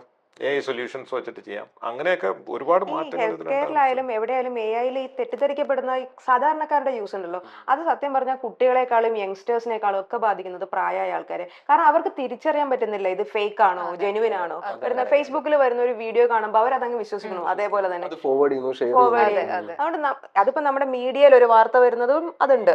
പല നെഗറ്റീവ് വാർത്തകളും അല്ലെങ്കിൽ ക്ലാരിറ്റി ഇല്ലാതെ ഫാക്ട് ചെക്ക് നടത്താതെ വരുന്ന ചില വാർത്തകളും ഒക്കെ അങ്ങനെ സ്പ്രെഡ് ചെയ്യപ്പെടുന്നുണ്ട്. അത് സോഷ്യൽ മീഡിയയിൽ കൂടി നന്നായിട്ട് സ്പ്രെഡ്, അതിൽ കൂടുതലും അതിൽ വീഴുന്നത് പ്രായമായ ആൾക്കാരാണ്. ബിക്കോസ് അവർക്കത് ഐഡന്റിഫൈ ചെയ്യാൻ പറ്റുന്നില്ല അതിന്റെ ഫാക്ട് എന്താണെന്നുള്ളത്.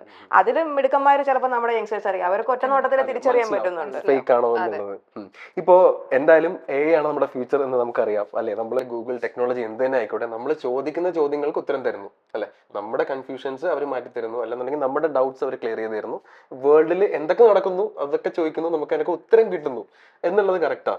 പക്ഷെ ഞാൻ ചോദിക്കട്ടെ, ഒരു ഹ്യൂമൻ ടു ഹ്യൂമൻ ഒരു ഇമോഷൻ ഉണ്ടല്ലോ, നമ്മുടെ ഒരു ഇമോഷൻ. ഇപ്പൊ നേരത്തെ മാം ഫസ്റ്റ് പറഞ്ഞൊരു കാര്യത്തിലാണ് ഞാൻ വീണ്ടും പോയി നിൽക്കുന്നത്. ഐ സപ്പോർട്ട് AI തന്നെ. ഞാനും ഇപ്പോ ടു ബി വെരി ഓണസ്റ്റ്, ഈ ഒരു ഡിസ്കഷന് പോലും ഞാൻ ടോപ്പിക്സ് വെച്ചത് ChatGPT എന്നാ. ഓക്കെ, അപ്പോ അത്രയും ഞാനും യൂസ് ചെയ്യുന്ന ഒരാളാണ് AI. പക്ഷേ ഇതിന്റെ മറുവശത്ത് ആക്ച്വലി നമ്മുടെ ഒരു ഹ്യൂമൻ ടു ഹ്യൂമൻ ഇമോഷൻസ് അത് എവിടെയൊക്കെ ലാക്ക് ചെയ്യുന്നു എന്നുള്ളത് ഒരു വലിയ കൺസേൺ തന്നെയല്ലേ. ഞാൻ വീണ്ടും മാം പറഞ്ഞ ആ ഒരു പോയിന്റിലോട് വന്ന് നിൽക്കുക. അത് നമുക്ക് അത് നിങ്ങൾ നിങ്ങളുടെ ചുറ്റിനുള്ളവരെ ഉപേക്ഷിക്കാതിരിക്കുക, ആ ഇമോഷൻ അവിടെ ഉണ്ടാവും, അവരെ കൂടെ നിർത്തുക. അല്ല, ഇനിയുള്ള ഒരു ഏറ്റവും വലിയൊരു സോഷ്യൽ പ്രോബ്ലം സോഷ്യൽ എന്താ പറയാ സ്കിൽസ് ഇല്ലായ്മ. അതായത് ഞങ്ങളിപ്പോ കാണുന്നത് എന്താന്ന് വെച്ച് കഴിഞ്ഞാൽ, ഇപ്പൊ ഒരു കുട്ടി നമുക്ക് മെസ്സേജ് അയക്കാൻ here she is very confident. എന്തെങ്കിലും അല്ലെങ്കിൽ ഇപ്പോൾ ആരാണെങ്കിലും നമുക്ക് മെസ്സേജ് അയക്കാൻ ഭയങ്കര കോൺഫിഡൻ്റ് ആണ്. നമ്മുടെ മുമ്പിൽ വന്ന് സംസാരിക്കാനുള്ള സ്കില്ല് കുറയുവാണ്. പക്ഷെ നമുക്കൊന്നും അങ്ങനെ ഒരു നമ്മുടെ ടീച്ചറിനെ മെസ്സേജ് ചെയ്യാനോ കോൾ ചെയ്യാനോ ഉള്ള ഒരു സ്വാതന്ത്ര്യം അന്നില്ല. അപ്പൊ നമ്മൾ അവരെ കാണണമെങ്കിൽ നേരെ പോയി അത് ചെയ്ത് കണ്ട് ആ സ്കില്ല് കുറയുന്നുണ്ട്. ഇനി ഏതൊക്കെ റെവല്യൂഷൻ വന്നു നല്ലതാണെന്ന് പറഞ്ഞാൽ ആ ഒരു സ്കില്ല് കുറയുന്നുണ്ട് കുട്ടികളിൽ. എൻ്റെ ഒബ്സർവേഷനാണ്, ഞാൻ നെഗറ്റീവായിട്ട് പറഞ്ഞതല്ല. പക്ഷെ നമുക്ക് ആ ഒരു സോഷ്യൽ സ്കില്ല് വളരെയധികം പിള്ളേരിൽ കുറയുന്നുണ്ട്.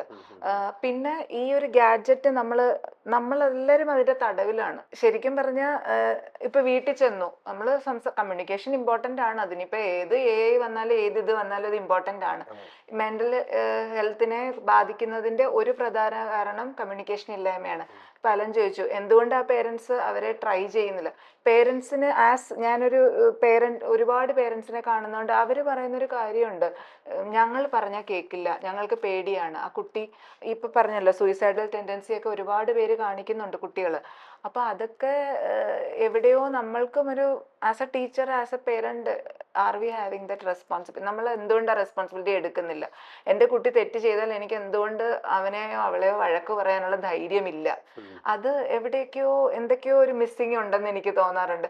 നമ്മളും ഇപ്പൊ ആസ് എ ടീച്ചർ ഞാനൊരു വഴക്ക് പറഞ്ഞു കഴിഞ്ഞാൽ എനിക്ക് ടെൻഷനാ, ദൈവമേ ഞാൻ വഴക്ക് പറഞ്ഞു, ഇനി നമ്മൾ അവരെ സ്നേഹിക്കുന്നതുകൊണ്ടാണ് വഴക്ക് പറയുന്നത്, തിരുത്തുന്നത്. പക്ഷെ എവിടെയോ അണ്ടർലൈങ് നമുക്കൊരു പേടിയാ.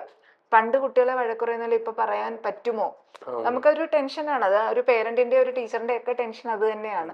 അപ്പൊ അത് എന്താണ് എനിക്ക് അതിനൊരു സൊല്യൂഷൻ പറയാൻ അറിയില്ല. പക്ഷെ എന്തോ ഒരു അത് ശരിക്കും AI കൊണ്ടോ ടെക്നോളജി കൊണ്ടോ അല്ല മാത്രം സാറേ, ഉണ്ടാവുന്നതല്ല. അല്ല ഞാൻ AI മാത്രമല്ല സാറേ പറഞ്ഞ ഇന്നത്തെ ഒരു ഇത് അല്ല നമ്മുടെ ഒരു സ്റ്റൈൽ ഓഫ് ലൈഫ് ഭയങ്കരമായിട്ട് മാറി. അതെ, അതെ. ഇപ്പൊ ഇപ്പൊ എന്റെ ചെറിയ കാലത്ത് പോലും നമ്മള് ആൺകുട്ടികളും പെൺകുട്ടികളും തമ്മിലുള്ള ഇന്ററാക്ഷൻ ഒക്കെ വളരെ കുറവായിരുന്നു, കമ്പാരിറ്റീവ്ലി കുറവായിരുന്നു. ഇപ്പൊ ഞാനിവിടെ കൊച്ചിയിലെ ഹൃദയത്തിലാണ് താമസിക്കുന്നത്. ഞാൻ രാത്രി 2 മണിക്കോ 3 മണിക്കോ വണ്ടി എടുത്ത് പോകുമ്പോഴും ആൺകുട്ടികളും പെൺകുട്ടികളും വളരെ ലിബറലായിട്ട്, ഞാനതിനെ പോസിറ്റീവായിട്ടാണ് കാണുന്നത് കേട്ടോ. അവർക്കൊരു ഫ്രീഡം കിട്ടിയിട്ടുണ്ട്. നമ്മൾ വിചാരിക്കുന്ന പോലെ അല്ല അവർ വിചാരിക്കുന്നത്. അവർ പരസ്പരം സംസാരിക്കുന്നത് നമ്മൾ വിചാരിക്കുന്ന പോലെ അല്ല. അവരുടെ സൗഹൃദം നമ്മളെ പോലെയല്ല. ഞാൻ ഭയങ്കര കൗതുകത്തോടുകൂടി ഈ സമീപകാലത്തായിട്ട് ഏറ്റവും കൂടുതൽ ഇന്ററാക്ട് ചെയ്യുന്നത് ചെറിയ ആൾക്കാരോടാണ്, കുട്ടികളോടാണ്. എന്ന് വെച്ച് കഴിഞ്ഞാൽ അവർ നമ്മളെ കുറെ കാര്യങ്ങൾ പഠിപ്പിക്കുന്നുണ്ട്. നമ്മളാണ് ശരി എന്നുള്ള ഒരു തോന്നൽ നമ്മൾ വിട്ട് കളഞ്ഞാൽ കുറച്ച് എളുപ്പമായി കാര്യം. ഇപ്പം നമുക്ക് എപ്പോഴും തോന്നുക, എല്ലാ ജനറേഷനിലുള്ള ആളുകൾക്കും തോന്നുക ഞങ്ങളുടെ ജനറേഷനാണ്, അത് ഭയങ്കര സംഭവമായിരുന്നു. അത് നമ്മൾ വിട്ട് കളഞ്ഞാൽ പിന്നെ ഇവരോട് ഇടപെടാൻ കുറച്ച് എളുപ്പമായി. ഇവർ പറയും ചില കാര്യങ്ങൾ നമ്മളെ പഠിപ്പിച്ചു തരും. ഇൻ ദ സെൻസ് അവർ നമ്മളെ പഠിപ്പിക്കുമെന്നല്ല, പക്ഷെ അവർ പറയുന്നതിൽ നമ്മൾ പഠിച്ചാൽ ചില കാര്യങ്ങളുണ്ട് നമുക്ക് തിരിച്ചും കൊടുക്കാനുണ്ട്. ആ ഒരു കൊടുക്കൽ വാങ്ങല് നമ്മൾ ഈ കുട്ടികളും വലിയവരും തമ്മിലുള്ളത് മാത്രമല്ല, സൊസൈറ്റി ആകെ തന്നെയും എപ്പോഴും ഉണ്ടായിരിക്കും. എനിക്ക് തോന്നുന്നു നമ്മൾ ഈ പറയുന്ന പോലെ പേടിക്കുന്നത് പോലെ പ്രശ്നങ്ങൾ ഈ ടെക്നോളജി കൊണ്ടുവരുന്നില്ല എന്നാണ് കേട്ടോ.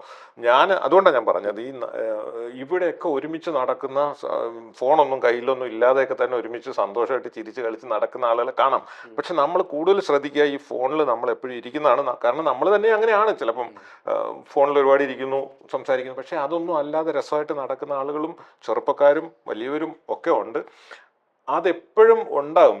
ഈ ചോദിച്ച ചോദ്യത്തിന്റെ ഉത്തരം അതാണ്. മനുഷ്യന് ശരിക്കും ഹ്യൂമൻ ടു ഹ്യൂമൻ ഇന്ററാക്ഷൻ എന്ന് പറയുന്നതിന് പകരം വയ്ക്കാൻ ചിലപ്പം വേറെ ഒന്നും ഉണ്ടാവില്ല.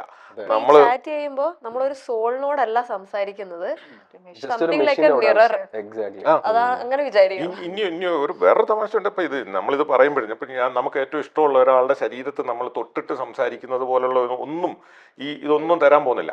അത് ശരിയാണ്. പക്ഷെ അതിന്റെ വേറൊരു ഗുണം എന്താണെന്നറിയോ? നമ്മൾ എന്ത് ചെയ്താലും നമ്മളെ കുറ്റപ്പെടുത്തില്ല, നെഗറ്റീവായിട്ടൊന്നും പറയില്ല. അത് വലിയൊരു Very, very കാര്യമാണ്. positive Judgments അല്ലേ ഇല്ല. sir? എപ്പോഴും പോസിറ്റീവ്. നമ്മളൊരു പൂറ കോപ്പി അടിച്ചിട്ട് കൊടുത്താലും പറയും എക്സലന്റ് എൻസിൽ ഇത് ഭയങ്കര സൂപ്പറാണ്, പക്ഷെ ഇങ്ങനെ ചെറിയ മാറ്റം കൂടെ വരുത്തില്ല എന്ന് പറഞ്ഞിട്ട് വളരെ ഡിപ്ലോമാറ്റിക് ആയിട്ട് സംസാരിക്കാനും ഫ്രണ്ട്ലി ആയിട്ട് സംസാരിക്കാനും ChatGPT പറ്റും എന്നുള്ളത് കൊണ്ട് കൂടി ആയിരിക്കും നേരത്തെ പറഞ്ഞ പോലെ ഈ പിള്ളേര് പോയിട്ട് ഇതിനോട് പ്രശ്നങ്ങൾ തുറന്നു പറയുന്നത്. അപ്പോൾ ഒരു പക്ഷേ ഇപ്പോൾ അത് ചിലപ്പോൾ പ്രശ്നങ്ങൾ ഉണ്ടാക്കുന്നുണ്ടെങ്കിലും ഫ്യൂച്ചറിൽ പ്രോപ്പറായിട്ടുള്ള സൊല്യൂഷൻസ് ഉണ്ടാവുമായിരിക്കും.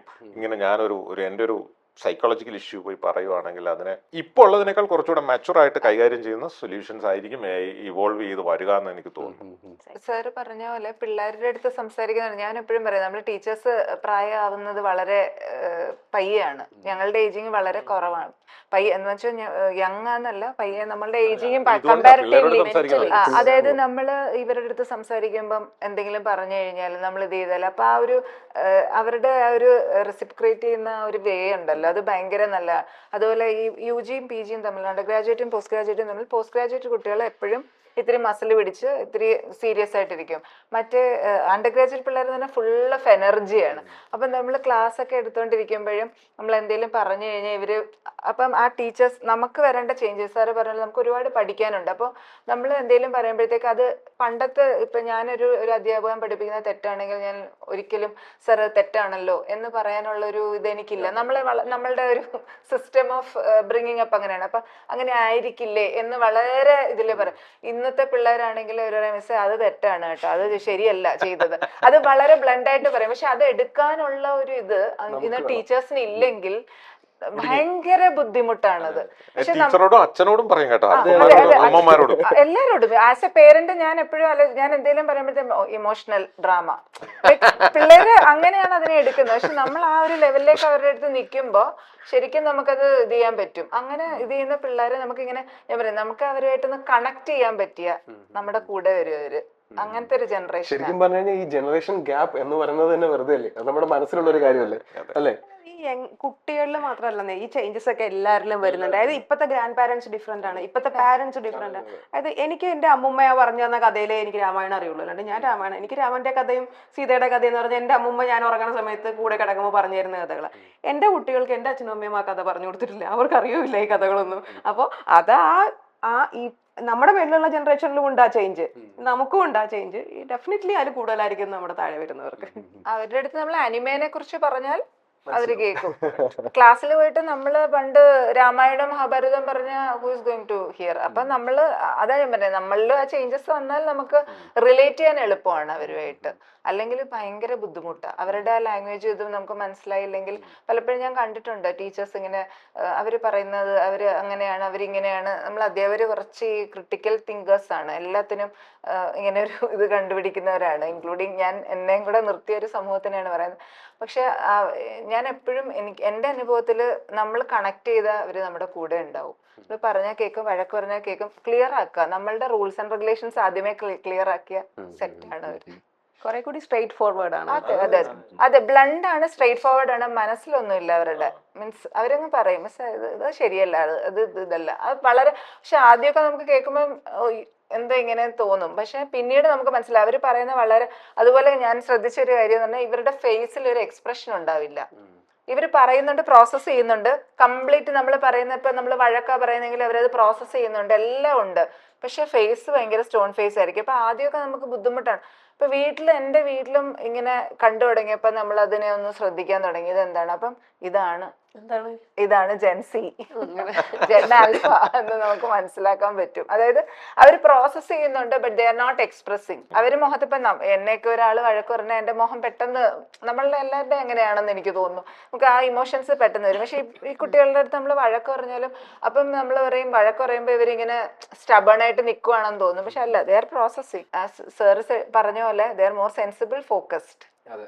അപ്പൊ എന്തായാലും AI എന്ന് പറയുന്നത് ഒരിക്കലും നമ്മളെ കൊല്ലാനുള്ള ഒരു കാര്യമൊന്നുമല്ല, അല്ലെ?